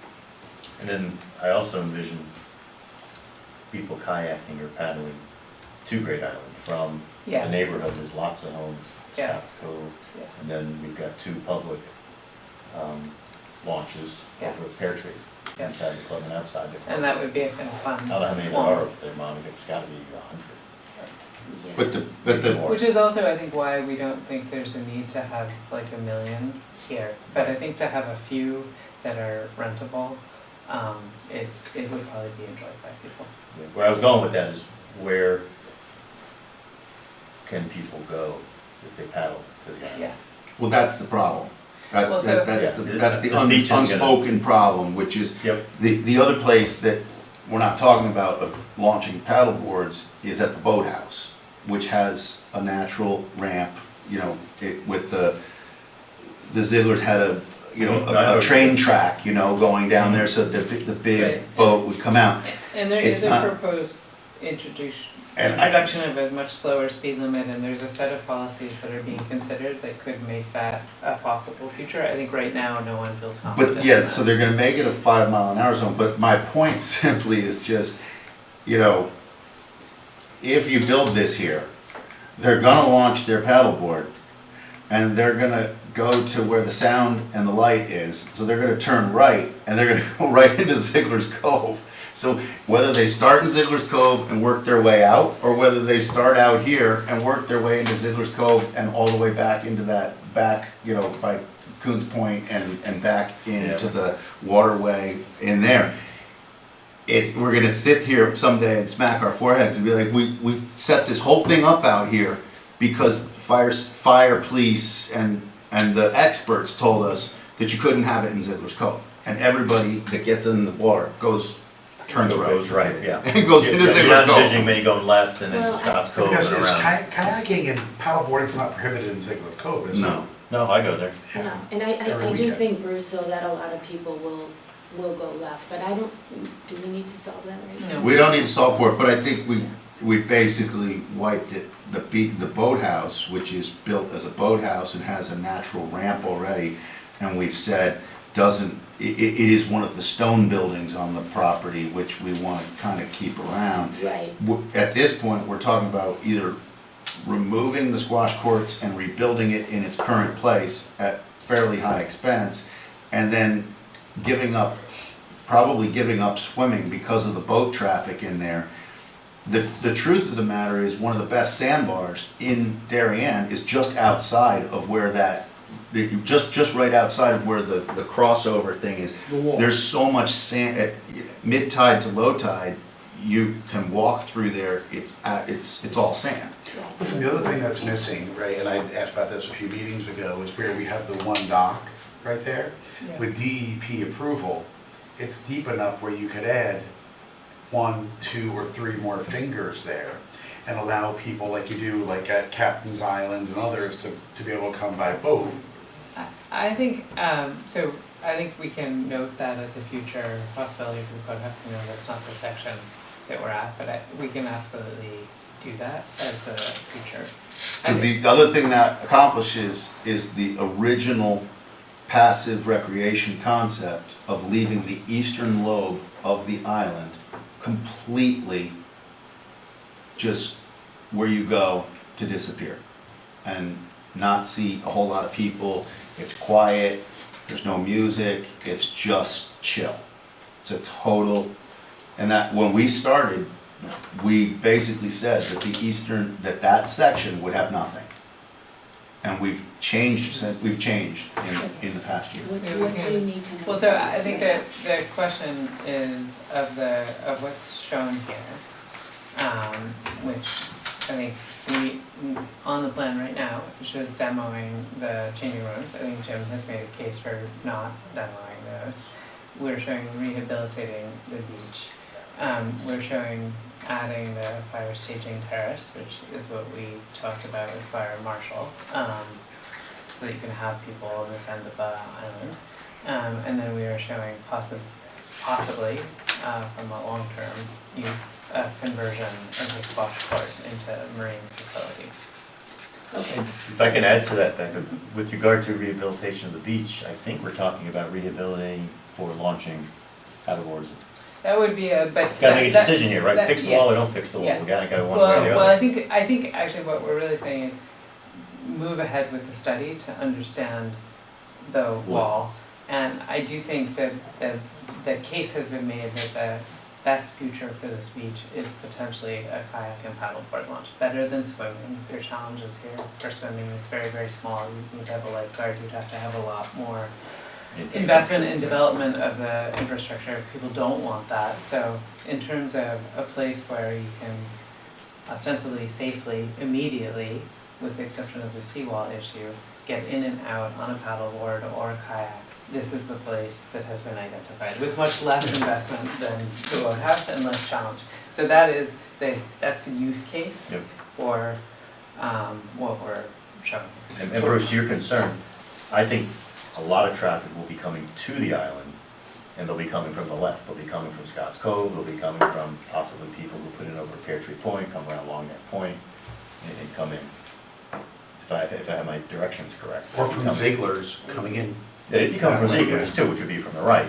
But I think you'll have people coming to the island. You mean beaching their Beaching, kayaks coming. at the beach house here? And I think that's what's gonna be a draw. Where are you going on a paddleboard? It is gonna be a Let's draw. go check it out. It's gonna be an amazing draw. Instead of going around in a circle and, all the places we've also. But you've gotta get rid of that wall. Yeah, If you're gonna do kayaks there, Agreed. That's why I got the only way to really study do see if them it can be done, I guess. is to get rid of the retaining wall, Yeah. the tidal retaining basin wall. So is what we're all saying here, we think as part of passing this plan or recommending this plan to the Board of Selectmen, we need to sort of make some type of decision about water access. Is it gonna be by the current beach? Is that gonna be swim access or paddleboard kayak access? Or is it gonna be over by the boathouse / possibly adding more fingers? If we decide that it's not going to be a swimming area there, and it's instead going to be at the beach, going to be some type of access for boat and kayak, you know, only for the guy that sees countless studies come across our desk, we spend tons of money. If we all were to know that we want to make this be a kayak and paddleboard launch area, that we don't necessarily need to study what it is to rebuild it. We can just decide that we want to take it down and not. And pursue that. Yeah. Yeah. I would disagree with that. Yeah. I don't know about that. I think that wall is, you know, it's grandfathered in right now, and that could be a real asset. I would like to know a little bit more before we just say, take the wall down. But is it, I understand the study, and I think we get a number on this study, but that, we can't replace that, and that to me might have serious value. Well, so why don't we try to initiate the conversation before we next meet with you about, is there a cost difference if we go to the two consultants that have been recommended and say, if we ask you to just do the study for the removal and the consequences, or if we ask you to do the study for either retaining or removal, is there a cost difference? There may not even be a cost difference. is the study, how much does it cost to, can we rebuild it, and how much does it cost? And then how much does it cost to kind of, not completely remove it, but remove it enough that you can safely get kayaks? Yeah, and it's not a hazard anymore. Yeah, but I would like to know what other benefits that wall offers What are beyond. It's keeping the sand there, what I've been told. Yeah, I Yes, can see that's that. what Yeah. I understand. Yeah, and there's that- yes. And so so do we want to actually denude the beach by taking that wall down? And if so, then why are we talking about kayak launch? Well, that's why a little while ago I asked, is there any other place on this island to possibly launch a kayak? Because if we're asking people not to drive their cars, and I feel highly confident people are gonna wanna visit this island as part of their weekend activities they're doing already, launching from other areas, that whole island's surrounded by homes and neighborhoods and clubs, many of which have paddleboards and kayaks. Yes. We then tell them, oh, don't come here. If you want to paddleboard here, come in your car, drag your boat or paddleboard. Oh, we're gonna give you very limited places to park it. We're just asking for Trouble. conflict Yeah, I from a agree. traffic I perspective. agree. So there has to be some, I shouldn't say it has to be, I would hope we can find a second place, a plan B. Mhm. Because I don't disagree with you, Monica, but I'm kind of zeroed in on, I've asked on multiple meetings, where else might we launch kayaks, and I keep hearing about where we can't. And that's not your fault, that's not your fault at all. No, there was a lot, we Yeah. showed whatever, I mean, I think many of you saw that, we showed something like 6 possibilities, and they Yeah. all got annihilated. Yes. 'Cause I'll be Except for candid this with you, one. when you paddle around, you see dozens of places you can. Right. if you Yeah, want to- but there Right, are, to the untrained eye, you see Yeah. dozens of places. Well, the only one that has deep water access that's not tidal, I mean, you've got tidal at this place, whether you've got, even if you take the retaining wall out, it's still gonna be rocky. Like, you'll get over it, but if you're on a paddleboard and you're in 1.5 foot water, you fall. You're Oh, gonna yeah, get hurt. that's everywhere though. So, Yeah. but then, like, if you launched at the boathouse, it's deep there, it's 8 feet at the end, like, when you get into the water, it's still deep at the end, because it's, you know, it is, you know, if you pull your boat in there by the dam, essentially, in by the boathouse. I have a proposal, which is, I'd love to be able to move on from this section or what we're discussing tonight.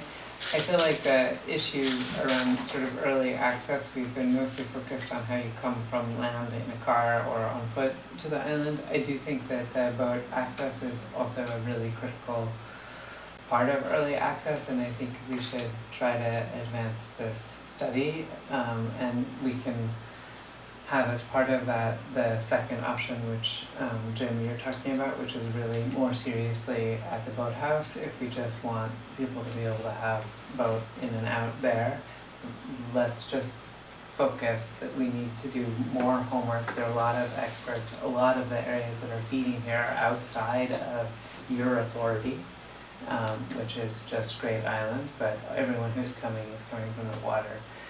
And those folks that did generously meet with us and advise us are the people who are in charge of the waters, and they had very strong opinions, but I think the two locations that we're talking about make good sense, and so why don't we say that as part of the early access study, we know that people will come by water, want to come by water, we want to support that, and there's just not enough information for the committee or for Reed Hildebrand to make a strong determination at this point. I Does think that it is- sound fair to Does everyone? the study reevaluate the original 6 proposed?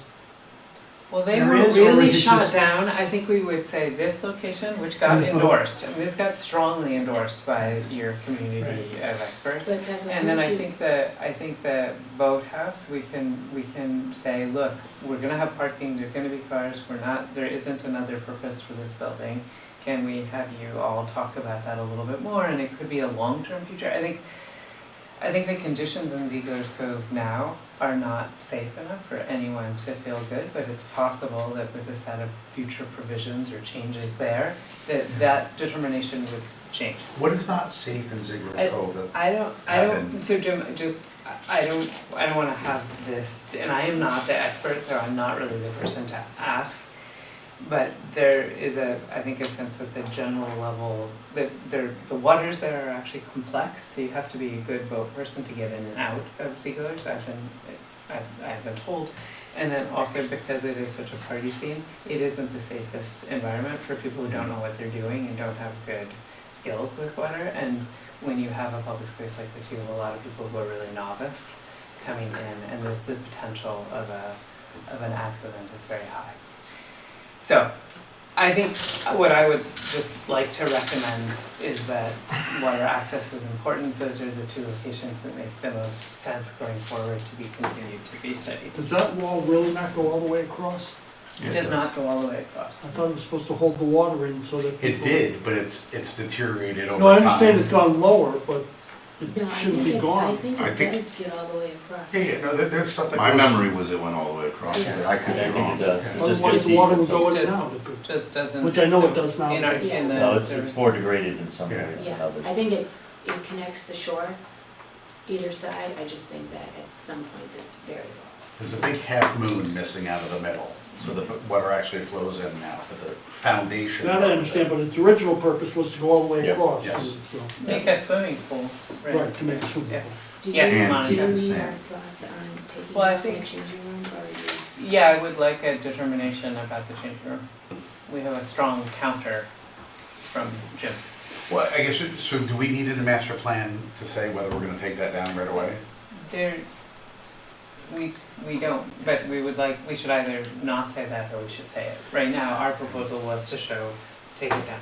Partly because I think we're motivated to, any building that we don't think you really need, because there are costs and consequences to keeping all these structures. We have been saying we'd like to remove the garages, all the sort of accessory buildings that don't have a lot of integrity.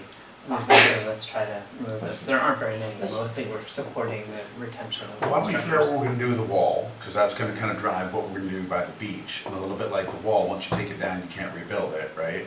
Once you take down that building, nothing Yeah, else. so wait until we Can't have be built further there. clarity.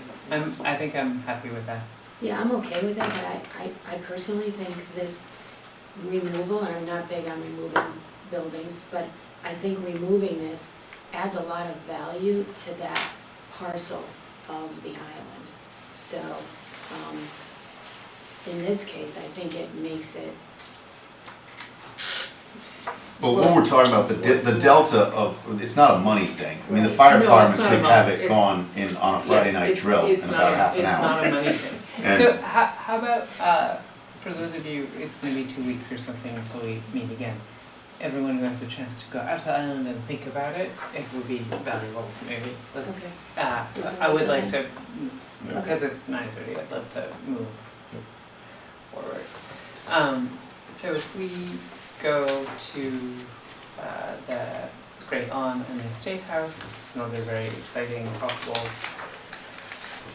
area for discussion. What we are showing as the near future approach is to maintain the lawn, and in some areas actually basically enlarge the lawn because there's a bunch of forsythia and other plants that can be removed, which will make it a much bigger area for the community to enjoy the water. We are showing the introduction of a coastal walk here so that you can walk along the coast. That will be an ADA path, and so have a hard surface to it. We are showing the restoration of the historic terraces around the estate house so that they become usable and enjoyable by the community. We are recommending the preservation of the estate house for future use. We are suggesting the addition of some flexible spaces for pop-ups and outdoor events. And we are showing support court, a location for a potential portable restroom, and a potential catering tent if you do want to allow weddings in this area ever, and a potential location for an event tent in the case of wanting to allow weddings or other sort of celebrations. In the future here too, we're showing a new level terrace that doesn't have steps to get up to it. Just trying to get back into the meeting. Oh. Felicia, can you admit Kip, please?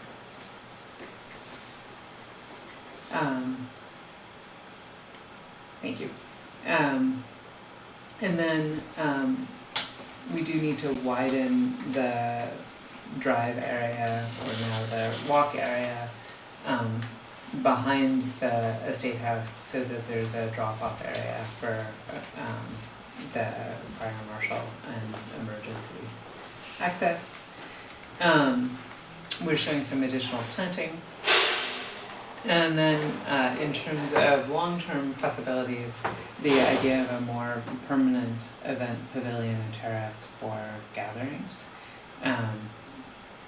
with 2 supplemental terraces for people to convene, and then a back-of-house logistics court for event operations, and even the possible restoration of the estate house for rentals and events. I just think that if I were a selectman, I wouldn't be in favor of having a permanent event tent that we had to make a commitment with and maintain for occasional events that may or may not happen there. I just look at this as a whole. It's still a big question mark, to me. I'm still not aware of what the carrying costs of maintaining that house is on an annualized basis. I'd like to see a plan to consider that what happens if within the next 2 years we decide to knock down that building, what will we do with that space? Because I think it's the alternative. It's X amount of money for X amount of years till we find someone who wants to actually really do what needs to be done there, or what is the alternative. And we're not even really looking at the alternative. Yeah, we stopped looking at it because the community was so in favor of keeping the building, and the building has pretty good structural integrity. So the thought was that you can mothball it. I'm saying Right. like we did look at that at the beginning, and basically that was taken off of the future desirable options. I understand, Mike, why you're bringing it as we're looking at the level of investment, and also there isn't a lot of support for the kind of, there is a lot of opposition to the idea that there might be a private entity that would be in this location, and so that does, I think, make it harder to understand how you end up taking care of this. But I guess a couple things. I can't see financially spending a lot of money on terraces that butt right up against a house, that we have no idea whether we need to tear it down, completely rebuild it as is, renovate it, it just seems like it would look beautiful, I'm sure, redoing those terraces, but it would be attached to a building that we have no idea that we know what we want to do with, right? I think we need to begin sort of unpacking the decision a little bit more about what we want to do with that and what different options could cost. I don't necessarily hear a super majority of people that are against reinvesting in that. It's all about price, and then it's about what you do in terms of like the cadence, intensity, and so forth of what you do in that house. But I don't know how we can build all this stuff right up against it, attach it to the house, and not know what we're doing But with in the it. short term, they're only talking about restoring the existing terraces, which I think people would love to hang out It's at. kind of like the courtyard at the stables. Yes. You're basically just re-leveling the bluestone that's already there, and then Regrouting the it's- joints, whatever. if it's, I think it's dry lay, I don't even think it's wet, right? Isn't it stone dust in between the stones? But yes, the idea would be that that is publicly accessible, you would allow people to go out there, you would make it safe, and there could be chairs, and it would be a beautiful place to sit. So I guess if that's 50,000 or 100,000, that's different than if it's millions to do all of this, right? And so, you know, if it's light touch, that's okay. If it's heavy investment, attaching to a building that we don't know what we're gonna do with, to me, that feels like premature. I understand that. I had the same thought when Bruce was describing what we're gonna do with the stables, coat of paint, I'm paraphrasing the words, because that building was maintained as recently as, still being maintained, but maintained as recently as a year or two ago, it was occupied here. I'm not an expert, but something tells me there's a lot more that has to be done. There's a lot more, yes.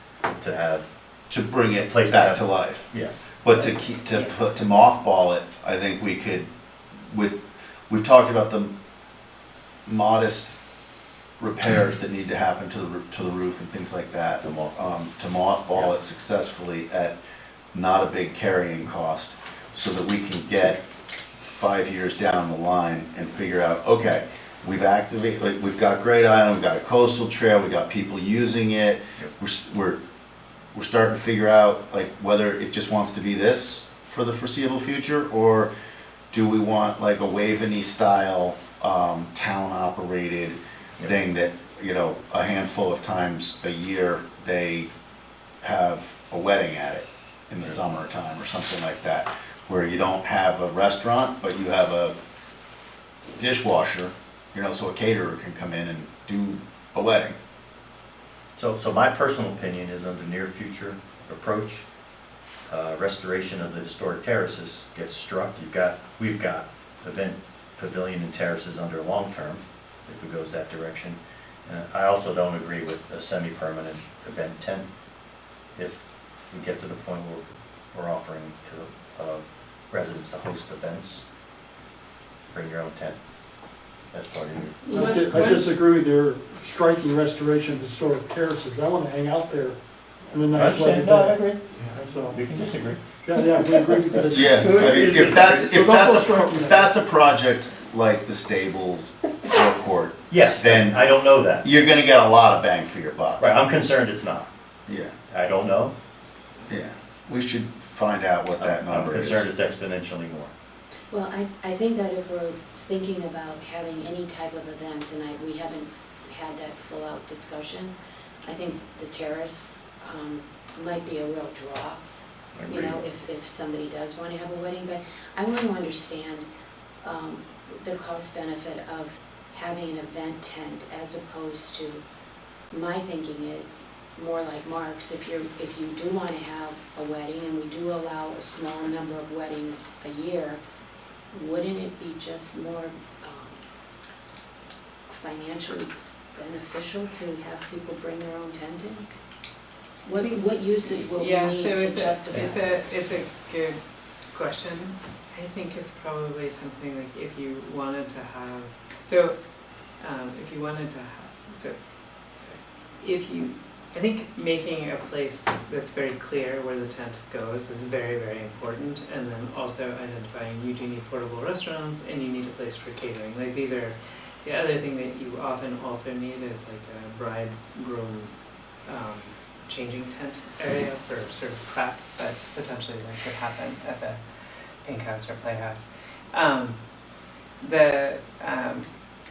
This is something that we have had to study for a lot of different organizations, and there is a lot of mess and repair work when you have even just a temporary tent.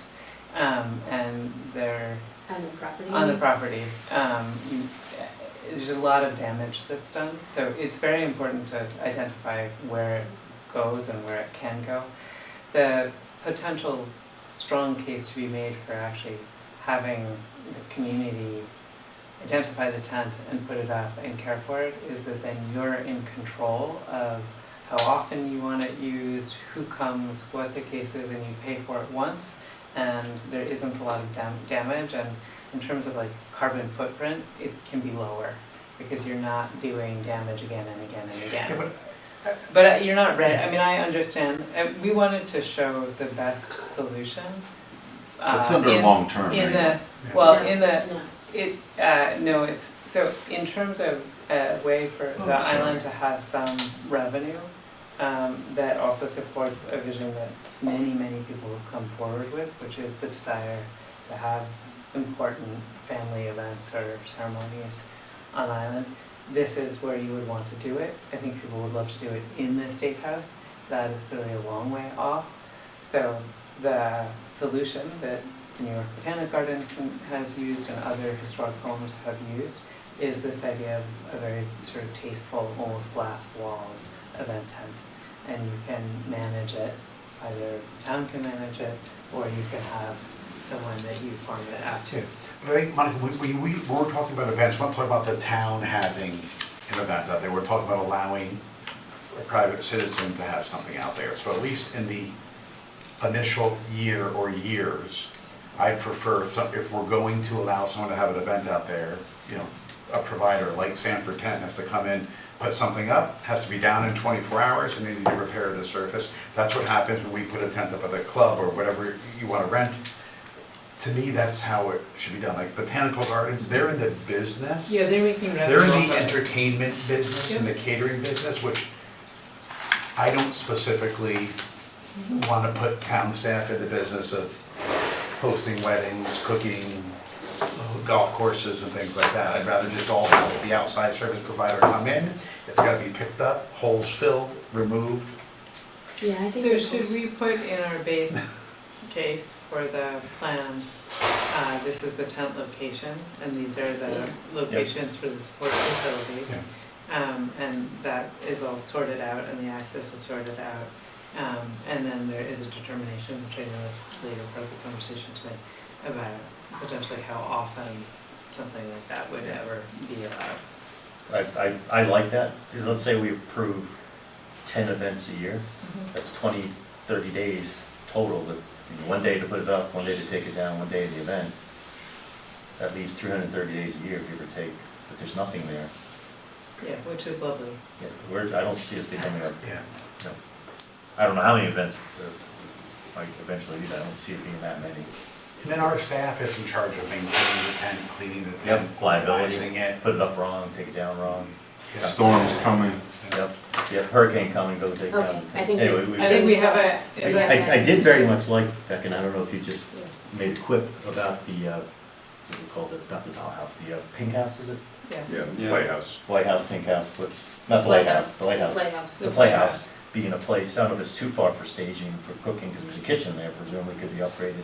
Place to change, I think things you like can, that. I think as we've talked about how you would want to do events here, particularly in the short term, having the Playhouse or Pink Or the House, Pink House, whatever you want to call it. whichever's Well, it's the best same, suited. it's the same building. Oh, is It's it? two I thought the different pink, okay, what's the building right there? Dolphin House, the one you're The one attached to it? next to the Yeah, six Dolphin. spots. Okay, we To were the right of talking six about- Okay, spots. Pink House.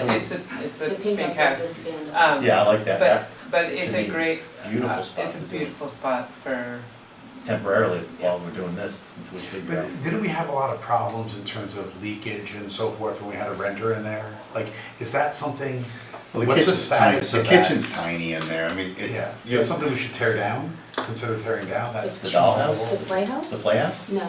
No, he's saying about Whatever the we little call it's dolphin. on the top side of that. Yeah, the dolphin, what is that? Dolphin. That's a dolphin. The Yeah. Dolphin is to the north and the Juliet is to the south. Yeah. The villas. Is that the one we had the problems with? Yes, we had, Yeah, it is. yeah. Yeah, it We was had frozen pipe, I mean, Yeah. something happened, Okay, it's not something. But it made a big mess. Oh, yeah, Yeah, yeah. okay. But people lived in there very recently. Yeah, so now it's empty, pipes are empty, No, we're not gonna have that problem. They're still there? Oh, they're still there? But Oh, they okay. will be. They come from North Carolina or Tennessee or something. he's a professor at Vanderbilt. Okay, let's keep moving. So, I'm just gonna restate, we will look in the base case to have modest improvements to the terrace. Yes, We interested in will, that. great, we will, basically show the location for these other tents for whatever number of times if, events are authorized. The fire access is, I think, a requirement, to have people on this part of the island even without occupation here, so we will proceed with that. I think the potential, parking area, I think we should probably show if you're gonna activate the tent area, you'll need a place for, having a couple of cars there. Any other things? Can we move along? Does that sound good to people? Mhm. Okay, great, thank you. So I think we can move to the Sound Overlook and Playhouse. Here in the near future approach, we are talking about removing the garage, potentially adding one new pedestrian path so that you can actually walk here and connect to the larger circuit. In terms of the long-term potential, there's a possible terrace in front of the playhouse for some events, and a possible restoration of the historic garden and trail, and possible conversion of the playhouse into Conservancy offices or a rental facility.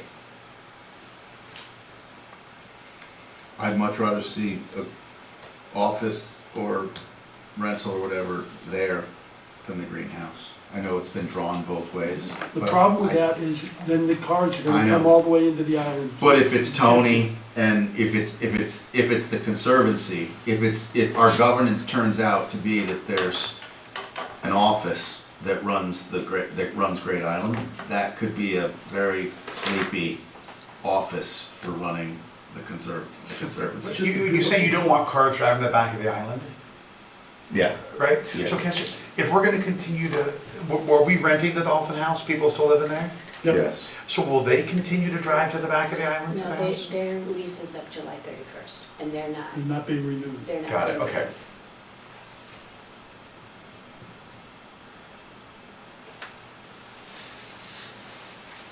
Yeah, but I mean, so, right, basically be very, it would be town employees that would, Yes. if that was ever turned into an office of some kind, it would be a couple cars, a few cars. Yes, I also think you could make them park on there. I mean, it's not a very long walk. Just like, we all have walked longer Yeah, walks yeah, as part of our yeah. daily life. It's an amazing place to come to work. So did you put parking there? Because you were considering? There's parking there now, and given how valuable parking on the island is, we did not want to remove parking that is with the building that's discrete and exists. It seemed Okay. Makes sense. foolish. My only concern about that is that people will look for parking spots and we're going to have limited. So I would think we would need to do something to block But this. There'll they be a can't get gate, here. there'll be a They gate. can't No get one There'll be a can, gate yeah, earlier. yeah, Right, yeah, okay. so no one All can, right, no got it. one can get here. But this will also get rid of the parking, open up some pervious, get rid of some impervious, Surface. Yeah, we would Surface. repave it, and actually our hope is that those parking stalls would all be pervious, actually. Any other discussion about this? So it could be a spot where you can ride bikes back to there Mhm. and park bikes back there. Yes, We don't allow bikes, bikes. as of right now. You can bike on Which the actually island, that's- but we're keeping, at the moment, the idea is that we're keeping, at least grown-up bikes to the parking area. I think you want that That's discussion in the near future. in the near future. The immediate future is no bikes, Right. which Stop at the I'll entrance. state again, I think it's my third time. The way people get to this island, right now, we're only allowing them to get here by car. Once we open it up, we're still, the only way well, I guess if we opened up and allowed them to ride their bikes. We're gonna allow them parking to lots ride eventually. bikes, that's the But goal. I still think in the immediate term, if we want to avoid cars coming to Pear Tree Point and people walking all that distance, if we opened it up for bikes. I thought they can ride their bikes to the entrance and we put bike racks there at the inside the entrance. Well, they can do that, that's true.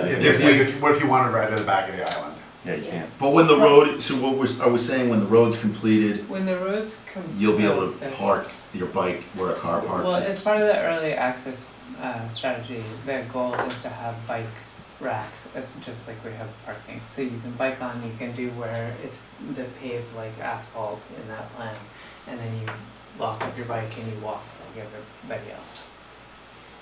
Kip, Lori, I'm sorry, if you ever want to say anything, just shout it out. Are you still there? I will. Okay. I'm here. I will Okay. shout out. I know you're on Denver time, so.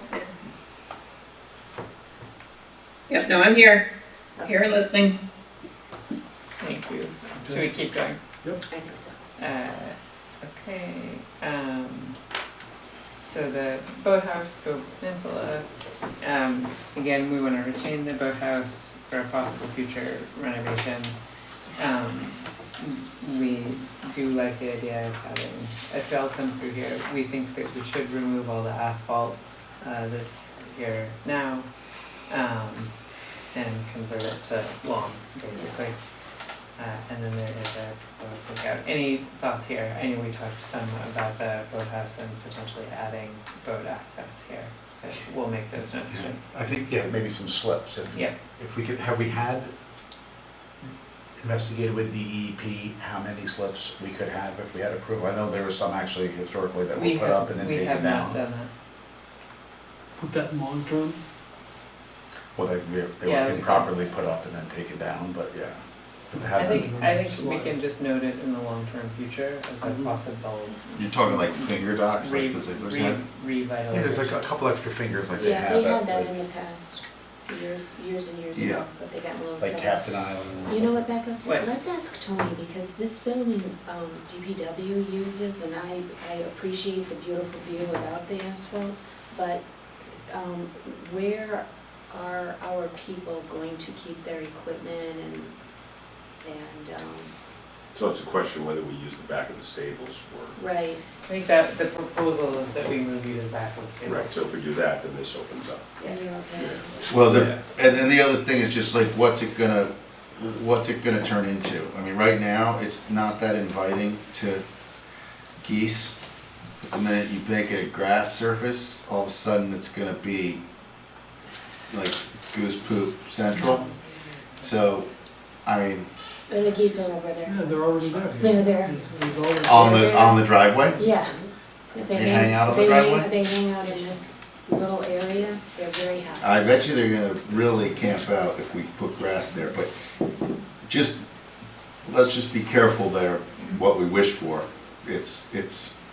It would look better, but then what might happen is, But if it keeps them off the polo field. Yeah, but I think from a managing vehicles, I think we don't want to keep that. that's asphalt. Okay.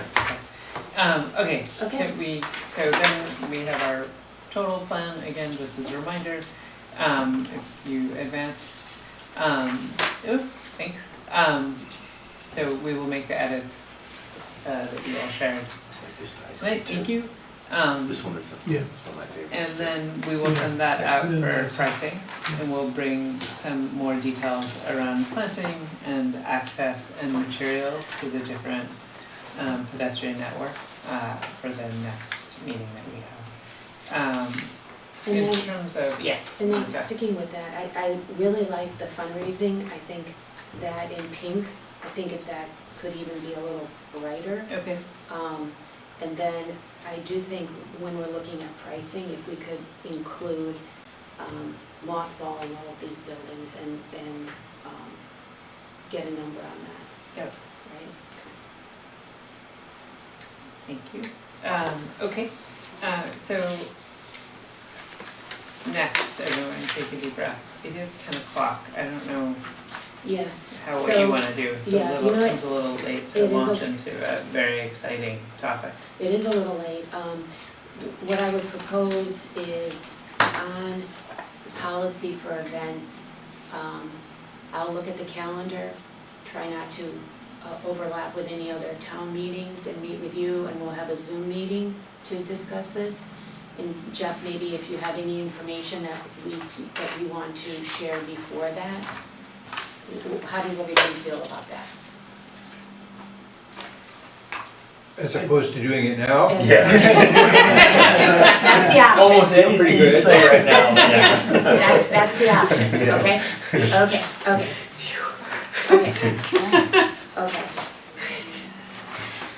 Is ultimately, are you saying you want us to recommend a specific policy to the Board of Selectmen? I mean, is that something like in terms of the events, how many people, what time? Are we supposed to be doing that, or is that supposed to be handled by staff? Does it As need they a do- master plan? As they do all the other properties, right? Park and Rec Commission guides what's done on park properties. It's not just staff, it's done with input from the commission or the oversight board. Yeah, what we did is we looked at what happens at Highland, with Jeff and Lori and team, and looked at what we do at our other properties. But Great Island is unique, right? And so we're not gonna do a cookie cutter and assume that what works somewhere else will work here. So it is a little bit of work, and maybe what we do is get at least the scaffolding up for staff, right? And then some of the smaller details, they might be in a better position to answer those questions than we are. But I do think that it is something that we should get some input from the committee on. So is the idea when we finish the master plan that it needs to have all of these policies stapled to the back of it before we know? Or should we be finishing the master plan and then probably talking about policies after? I think we can do both. I don't think that the policy and guidelines, this is more something that, it's not really, it's actually, Reed Hildebrand's been helping us, but it's not in their scope of services to offer.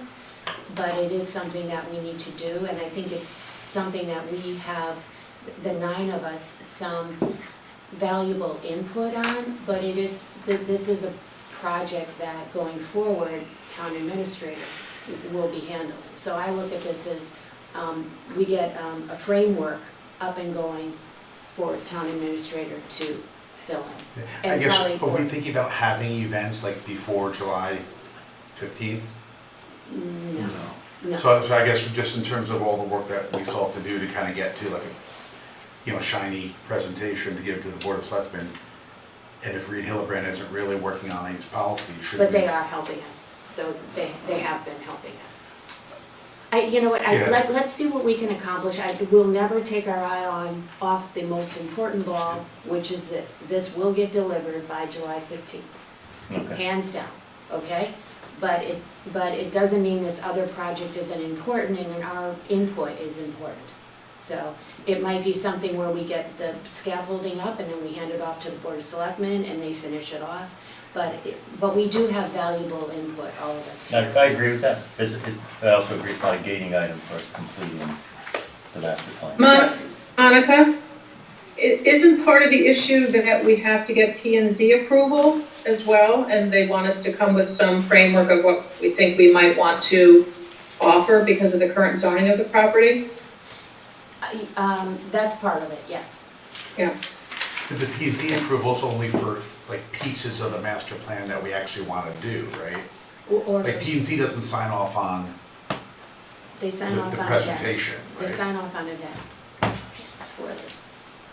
But for instance, we gotta get P and Z approval for table and chair, something as simple as that. Yes.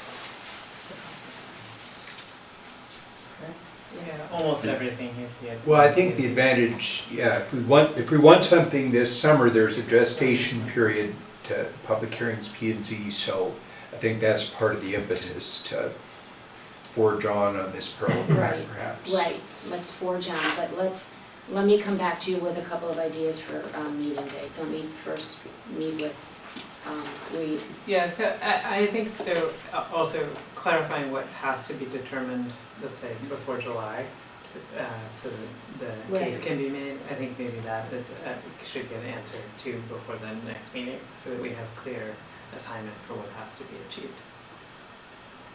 Because I think, Jeff, your point is, there is a lot of appetite to be able to do things on the island this summer, and unless we have this conversation, nothing can happen, because it's a multi-step process to get anything allowed.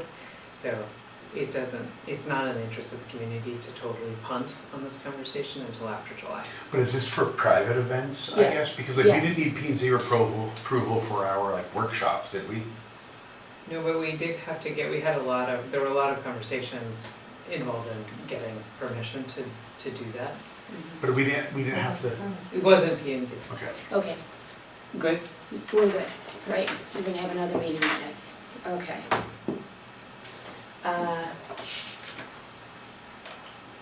Next item, benches.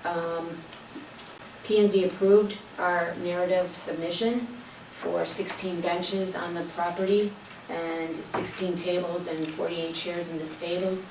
It's likely that we'll start with a smaller number, but we wanted to give what potentially we would be needing. So Mark and Bruce looked into rentals, and that didn't pan out like they thought, so they pivoted to some purchases.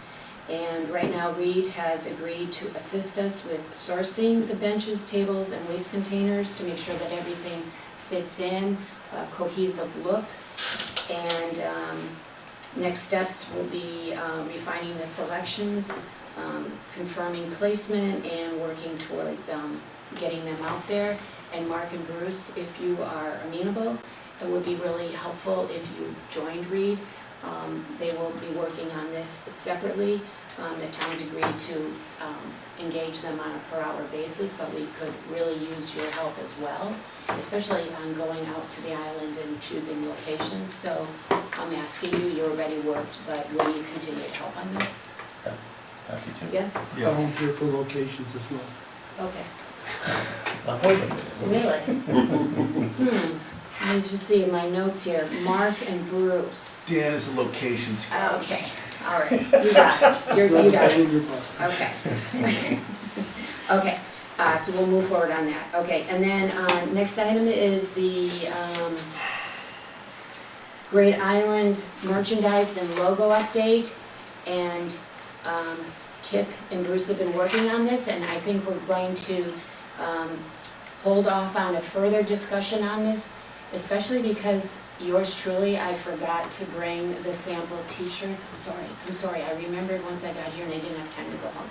But what I will do is, they have 3 sample t-shirts, they look terrific, a little bit different each one. So I'm going to drop them off tomorrow at Town Hall, and if you want to come and take a look at them, you're more than welcome. And then Kip and Bruce will also send out the website that has a little bit more information and items for selection. Okay, so more to come on that. Yep, Kip, does Kip have pictures? Kip, are you still here? I'm still here. Okay. Yeah, there are pictures, renderings on the website, so that Okay. will be available. Thank you. Okay, so Kip, you can go ahead and send that out to the committee, that link? Yep, I can. I'll do that right after. Okay. Okay. Next item is discuss and take action on the pet policy. So effective, everybody knows, effective June 1st, We know that dogs have to be on leash under the new rules, but we've also talked about the possibility of designating certain sensitive areas, whether it's ecologically oriented, or it's playgrounds, or it's wetlands, beach, that kind of thing, where dogs won't be allowed at all. So if you want to include any of those restrictions, I think we should have that discussion right now so that we can have signage up by June 1st. So if we could take a few minutes and discuss that, that would be great. We also, Hildebrand did provide a map on the possible area. Can you go to that, Felicia? Sure, just give me 1 second to screen share.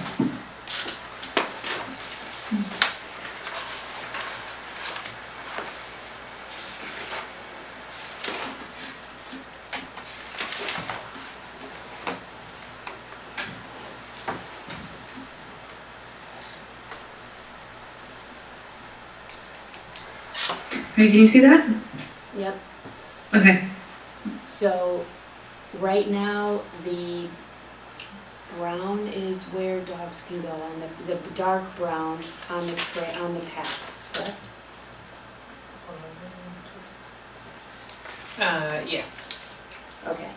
So then, starting June 1st, dogs are allowed off path, obviously always on leash, and the suggestion is allowing dogs in the brown area off leash and no dogs on leash. I keep saying that. And no dogs in the green area to the east of the island, and also the wetland areas that are distributed in the dark green. So, thoughts, comments, anyone? Well, I'd be happy to start off, and I'd actually just like to make a recommendation that this committee continue on with the recommendation that we made in February, and that the 5 Board of Selectmen, 2 of which are here, unanimously approved to become effective on Sunday morning. So I don't think anything has changed between March 10th, when the Board of Selectmen unanimously supported all the rules related to pets that are up on the website, so I wouldn't propose changing anything. I haven't been contacted by any of the 5 Board of Selectmen who all of a sudden said that they want to go back and change this, 70 days after they passed it. So I don't think any changes need to be made at this point.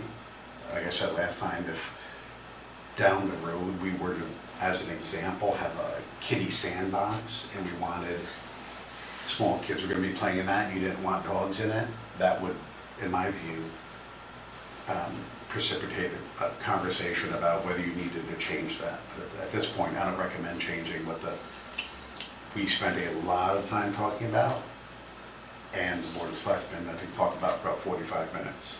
Well, I think that the kiddie sandbox is interesting you use that term, because I think what we're really thinking about right here is the bigger sandbox, the beach area, which is a sensitive area. So we had discussed taking a look at areas that are sensitive, whether it's playgrounds or beach or bocce courts or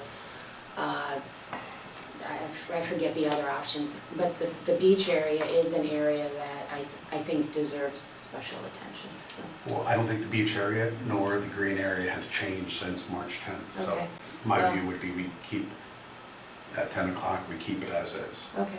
Just to be clear, that might also include a restored meadow at some point, or other features that Yes. we have committed to implement in the future. Right. This is just for right now, but it Yeah. doesn't mean that other areas that are deemed sensitive, a playground in the future, obviously. But we don't know where a Right. playground will go in the future, but we do know the beach is there. And we do know what we do with our other beaches, so.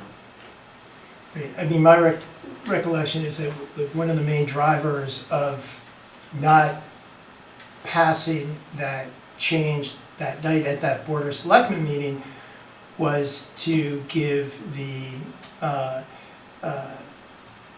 dog, enforcement person time to gear up. And there was great discussion whether it would be July 15th or May 1st, and we agreed on June 1st, and I concur in that this is what we had discussed at this board to do previously. It's what we voted to do at the Board of Selectmen on March 10th, and at this juncture, I don't see a reason to alter that.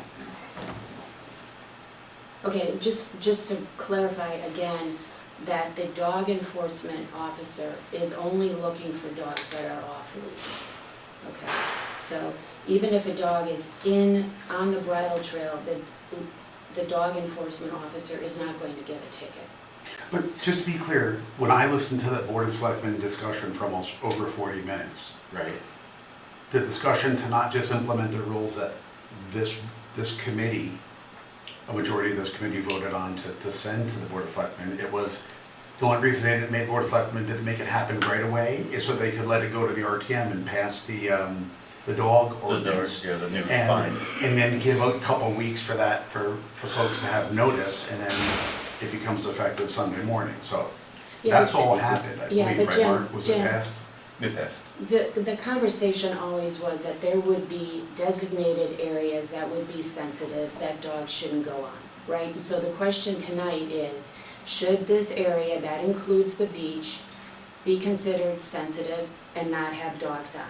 That's what we're discussing today, and we're discussing it because if we are going to implement that, we need to do it by June 1st. So that's why we're having this conversation. Well, the signs are currently at where the road ends at the beach and the bridle trail begins, right? So, and we just had a long conversation about that we're nowhere near allowing swimming or launching of crafts of any kind at the beach because of safety issues. So why would we change this? I mean, this would be a deviation from what we voted on.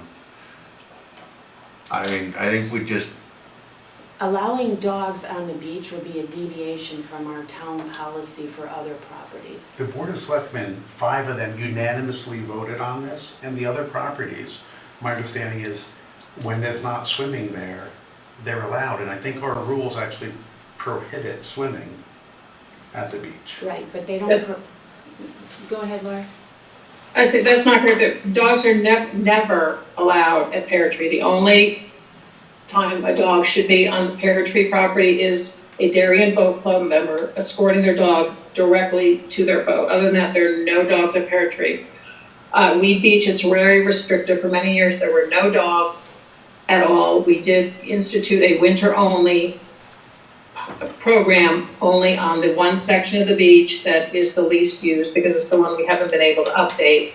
But that ends March 31st because people start walking barefoot in the sand, whether you're swimming or not. People are sitting in the sand, they're digging in the sand, they're playing ball, and it's just not considered cleanly. And I checked with our parks director who's worked in many other communities, and she said it's very typical. You would not have dogs on the sand, certainly in the season, whether people are going in the water or not. I mean, we have to expect people are gonna go barefoot, they're gonna wade, whatever. It's just not typical. It's just not.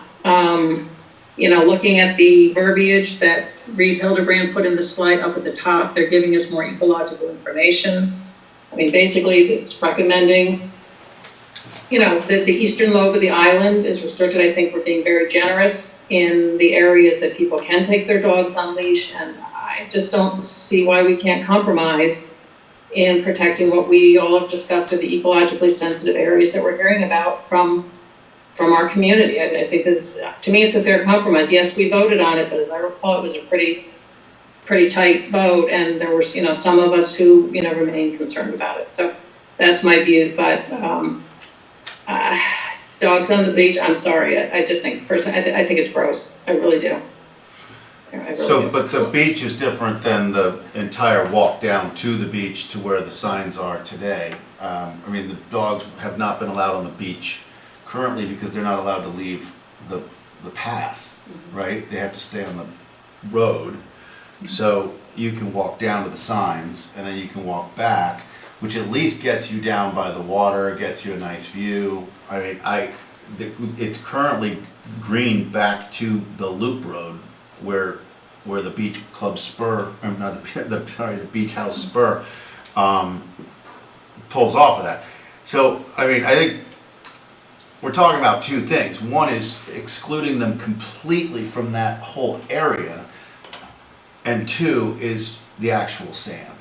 And I mean, part of me is like, okay, I hear you, there's a rule about the sand at Pear Tree and Weed Beach, which are both manicured beaches, which we see the Barber Beach rake being pulled around town all summer long to go rake them and stuff. But this is not a manicured beach. It says no, it's posted no swimming. It's a natural beach, and which dogs like. So I don't know. I mean, yes, if we're gonna have people sunbathing on it, but again, barefoot, I don't know that the argument of walking on a beach that a dog may have urinated on versus walking across a lawn that a dog may have urinated on, I don't know what the big difference is. If you're barefoot walking across either one, you're walking. You're right, I hear you there, but I also think ecologically, having dog waste on the beach is bad for the water. It's bad for Long Island Sound. I mean, it's kind of the same reason that the health department requires that there be bathrooms and hand washing stations at beaches. That's state law, and it's for a reason. It's so that people aren't peeing in the water and that they're washing their hands and everything else. So on one hand, we're saying, you know, people need to do this, but it's okay if the dogs do it. It's just not cleanly. It's gross. It's funny. Well, guys, it's 10:15. We've been here 3 hours and 15 minutes. Yeah. Everyone has an opinion. We voted 2 months ago. The Board of Selectmen voted soon after that. Like, can we call the question on this? So I move that Great Island Advisory Committee approve the map as presented by Reed Hildebrand, which designates the bridle trail and beach areas off limits to dog year-round.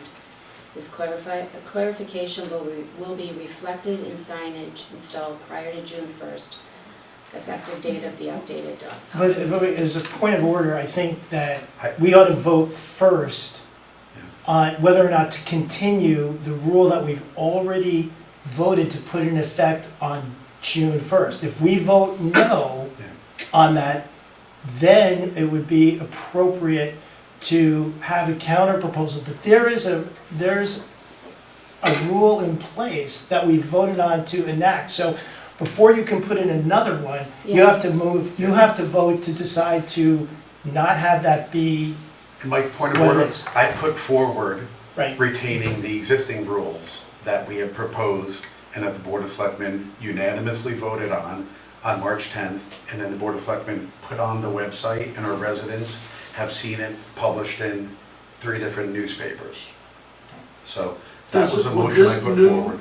With this new request, will the beach have to go to the Board of Selectmen to get, before it could be implemented? We would do that, but you know what, the rules right now read, dogs are not permitted on the bridle path or any other areas with signs indicating dogs are prohibited, and prior to June 1st, 2025, dogs must remain on existing roads and paths. So theoretically, we already have the authority to put up signs to restrict dogs now, in the current policy. Okay, I need to point out, just for the record, that this diagram, which you're wanting to approve, is not correct.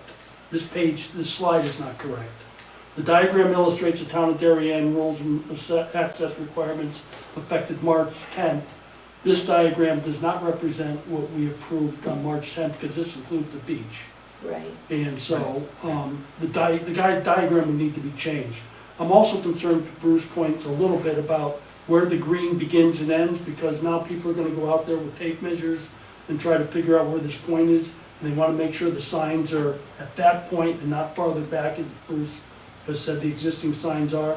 So I would appreciate, and by the way, I'm in favor of banning dogs from the beach, that the signs, this diagram represent where the signs are not on the sand, but someplace where you can get to the Well, what to if that we point. made So the signs? you gotta fix this. What if we made the signs work with this diagram?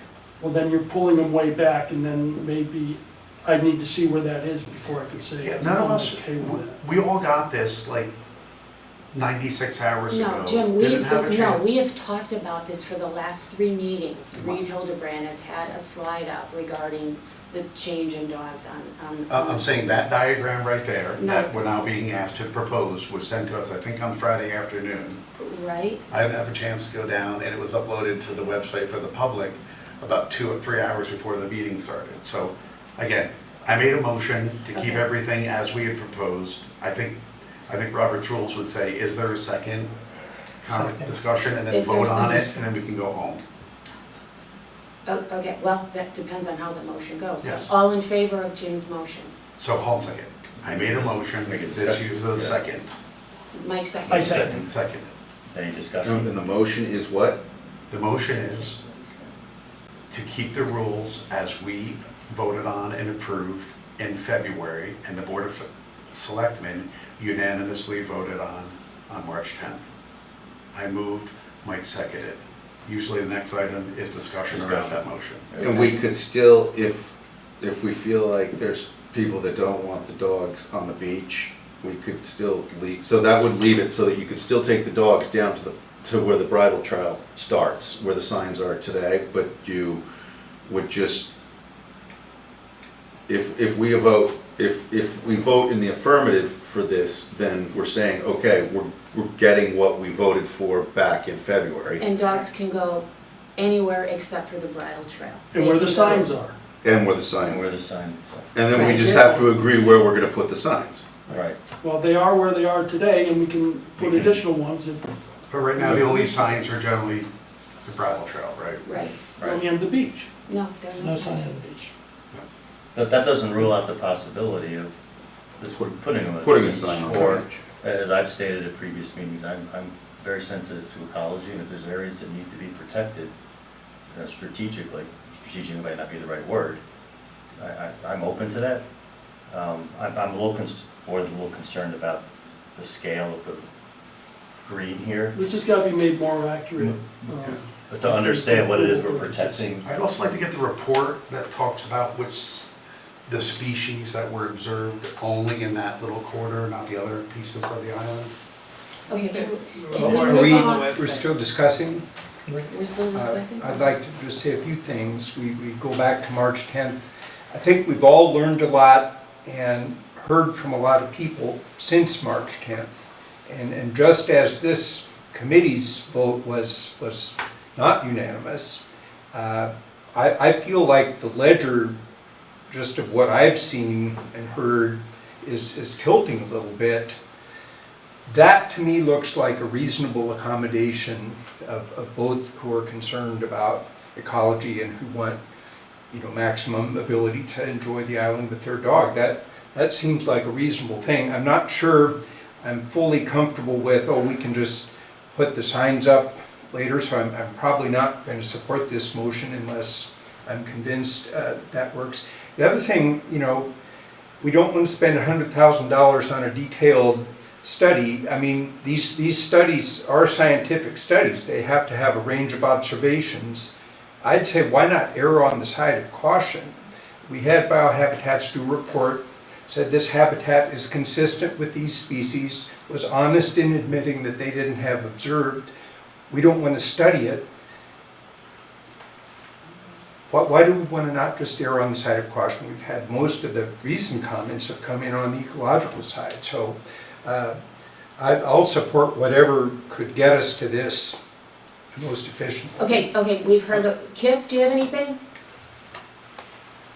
I think I voted on March 10th to pass those rules with the idea of revisiting it. So to say that we don't have a chance to revisit and we should just keep going with those rules that was unanimously passed, I don't think allows for the discussion that we originally voted on.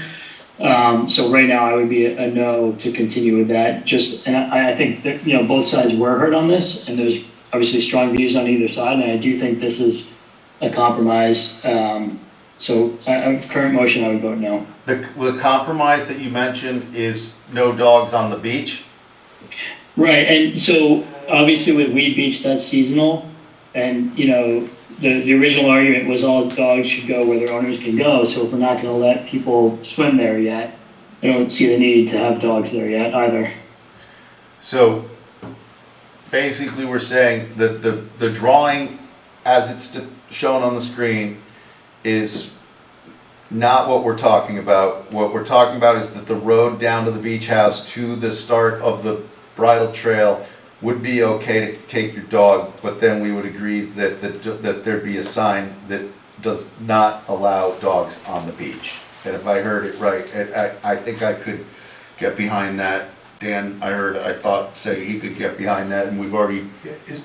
If people are saying they don't want dogs on sand at the beach, That's okay.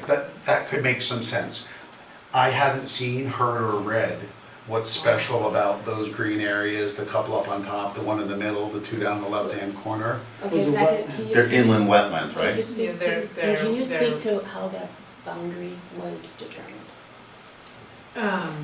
Is that where the roads are? It's it's the sensible loop, so we're trying to make it, I think we'd also heard a lot of feedback from people about trying to make it very straightforward, so we were basically trying to say, this is the valley wall protected part of the island, like Bruce, what you were saying earlier, that this eastern part is more valuable, so just say that's what that is, give that identity, and keep everyone on dogs and on foot on the major loop, and don't encourage them to go off that way. But you So guys that's are the what that same is. ones The other areas are the wetlands that are designated. So are we preventing people from going in those areas? We should, yes. No, I we're mean, building a boat launch for the- down there. And a trail, we just talked about a coastal trail.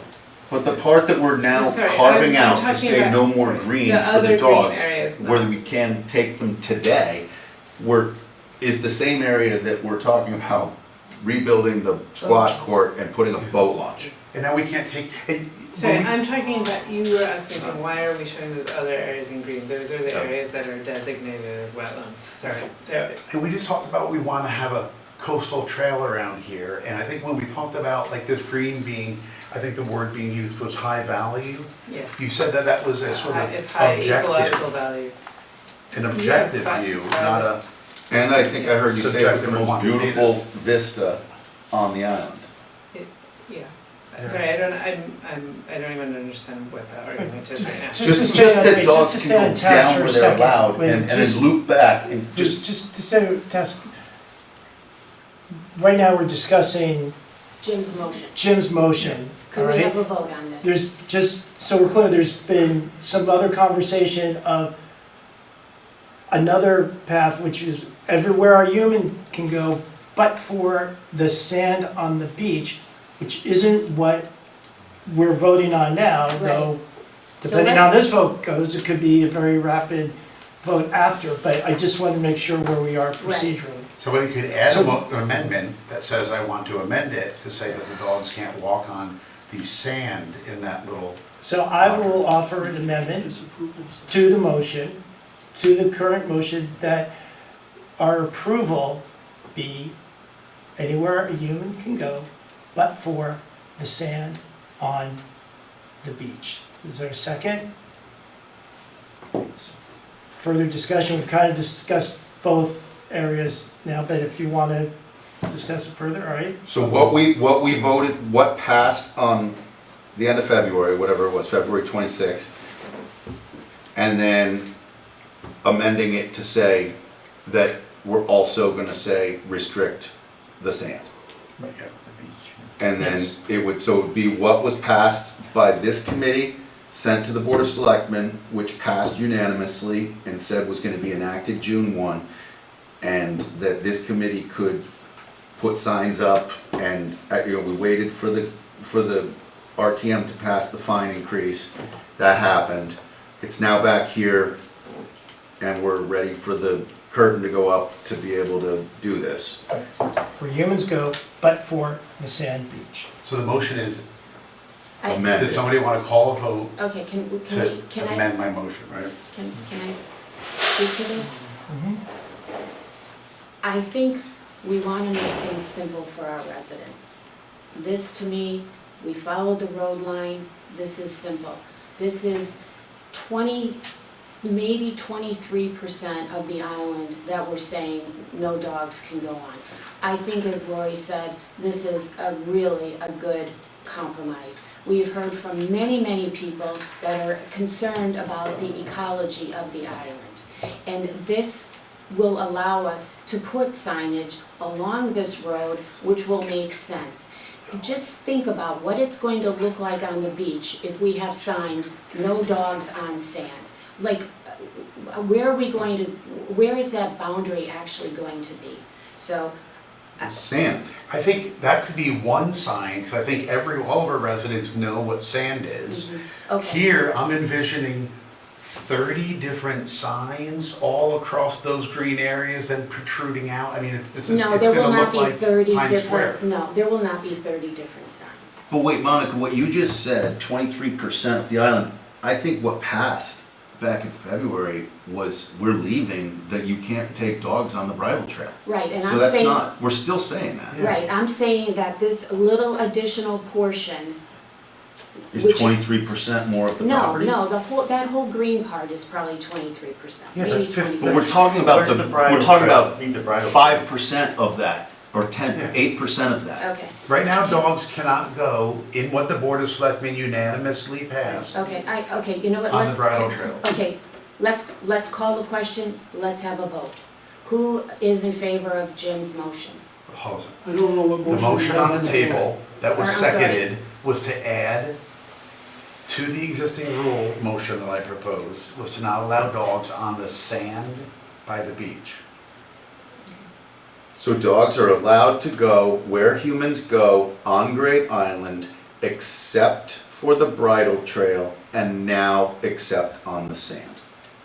Could we get the slide with the bridle trail? I think it's, if I'm remembering correctly, it's a big chunk of that green, is it? It It is is. a big chunk. Well, The bridle trail's the remember, majority The of it. bridle trail is 10 feet wide. If you're going to be accurate about it, all we're doing is restricting dogs from walking off, or even people, on the bridle trail.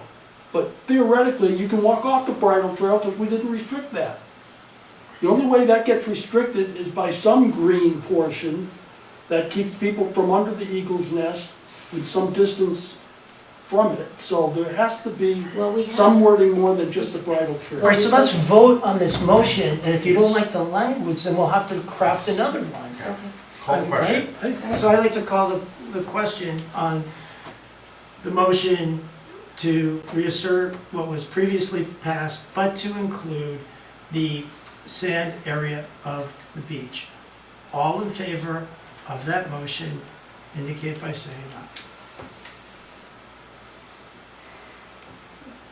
4. Kip, Lori, I'm a no. I'm a no. all Okay. not in favor. Okay, motion fails. All right, So, just for clarity for the public, so on Sunday morning, they're gonna be allowed to take their dogs everywhere, right, that humans can go. And on Monday night, the Board of Selectmen is going to vote on this? yes, Wait, vote on what? We haven't made a Vote on what? recommendation. Vote on what? We haven't made a recommendation yet. yes, so for one day, Right. yes.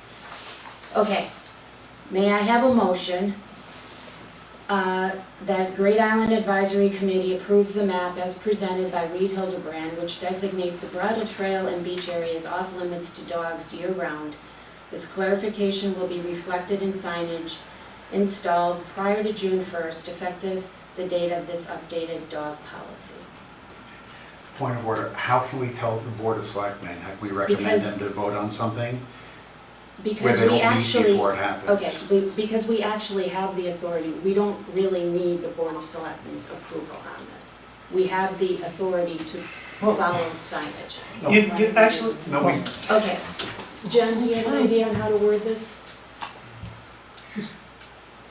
And what are we disagreeing? We're disagreeing over this sliver of land down at the bottom that is walking from the inner loop down to the I know. current signs. That's Well, what we're I think what we're disagreeing on. debating though, I The think whole what green area part of we what we're just- debating though, I think. There's the is- wetlands too. What wetlands? it's all, All the All the little green little- areas. But nobody's going in those, that's a swamp area. No. Nobody's going in those little sliver areas, that's like a technicality. The little teeny sliver of green down, like between the Steinkraus's house and the eastern lobe right there, your feet would be soaked if you walked in Yeah, there. but Okay. Bruce, we're telling Okay, I'm residents they going to- can't go on 25% of the island when they go with their pets now. This is different from what they were just told. So this whole thing, if this is what we propose to the No, Board we of Selectmen, it's already, gonna be we marked already up. don't allow dogs on the On the bridle bridle trail. trail, right. So, I'm sorry, we're not adding 25% more space that dogs can't go on. I'm going to revise my motion. I move that the Great Island Advisory Committee recommend to the Board of Selectmen that they approve the map as presented by Reed Hildebrand, which designates the bridle trail and beach area as off limits to dogs year-round. May I have a second? Second. Lori seconds. Discussion? All in favor? I think, sorry, I think this is a discussion of technicalities. Again, wetlands weren't mentioned, so I just want to make sure, when you say bridle trail and beach, is it all green areas? All green, yes. The map Okay. as presented, which designates the bridle trail, beach area, and wetlands as off limits to dogs year-round. So if we're recommending to the Board of Selectmen, does that mean the Board of Selectmen needs to approve it? Yes, we'll have the Board of Selectmen vote on it, yep. I'm totally confused. I'm completely confused right Okay, now. well, So what's confused? explain the motion again. I totally don't understand this. I move that the Great Island Advisory Committee recommend that the Board of Selectmen, recommend to the Board of Selectmen the approval of the map as presented by Reed Hildebrand, which we are looking at, which designates the bridle trail, beach area, and wetlands as off limits to dogs year-round. So, in my mind, what's been expanded here is the bridle trail was originally off limits from the previously approved rule back in March. We expanded that to the area all around the bridle trail, the beach area, and these wetlands. That's, So you can't go anywhere down near the water. Everywhere you can go, you're, 15 feet above the water, like on the backyard. You can't get down in the vicinity of that beach house area like you can today. As of June 1st, you will not be able to leave. Well, you And can. everybody, You well, can. with a dog. Right, With a dog, you Dogs won't be able to. And so we're Right. now confusing people because for the last year, they've been able to go there. And the signs, no, they have had to stay on the trail. yeah, but they've Yeah, been but able the to trail walk goes down to down the there. beach house and there's two signs down there. So Right. we're taking that away from them. And we're taking that away. So this is the Right. fifth time we've changed rules, guys? Okay, and we're 18 doing months. this because these areas are viewed as ecologically sensitive, high value But we're building a boat launch there. areas. That's, Becca, can you confirm the animals that live in that dark green area and those other little small dark green areas, the foliage, the plant life, all the stuff that exists in there, it only exists in that part of the island, nowhere else? I just want to make sure that we're not accidentally No, I think, damaging Jim, something I else. think, Jim, I think that we didn't do the study to do the very careful species inventory that would allow me to do what you're asking. Then why are we recommending this if we never did Because the study that was done, which Jeff referenced, and which I have up on my machine, and which is on the website, did identify, based on all the tools that biohabitats and other ecologists use, that this is the area of highest value, based on what they were able to observe on the 2 visits that they did, and where they did try to catalog what they saw, as well as other reports that have been published of animals and species that have been identified there, in addition to the Other labels. reports have been published about Great Island? Yeah, there've been, if you go online, there's avid birder, there's lots of reports about what people have seen there, so they used some of that. Like on Facebook, citizen- you mean, or? I mean, the report is on the website, it's right here, Jim, if you would like to. No, I feel like we're making long-term decisions around parts of the island without having all the facts. And we're being told that there's high-value Yeah, this is high- identification yes, there of stuff is- up there, but yes. nowhere else. Well, there are a couple of other areas too, yeah, I mean, we went through this, we had the ecologist even here as a guest. And there is a report that I'm looking at that documents all of it. I think this is an area that is sensitive. I think it has ecological importance. I think we have the bridle trails, no dogs for a very good reason, obviously the eagles. I think that we have a policy in town that we don't allow dogs on beaches. So could I please move this forward and get a vote on my motion? Do I have a second? Lori seconded. I seconded. Any other discussion? All in favor? I'm a yes. They can't say me. Kip? I'm a yes. Okay. You know? No. Okay. Motion carries. Thank you. Okay, next item on the agenda is to review and approve the minutes. Are there any edits for the April 9th, April 23rd, or May 7th minutes? Any edits, corrections, changes? Okay, may I have a motion to approve the April 9th regular special meeting, the April 23rd regular meeting, and the May 7th special meeting minutes? Jeff moves. Dan seconds. All in favor? Yes. Okay, Yes. unanimous, thank you. Okay. Thank you, everybody. Accomplished a lot. We will be getting back to you with the date for the next meeting, and which will be by Zoom, and this meeting is adjourned.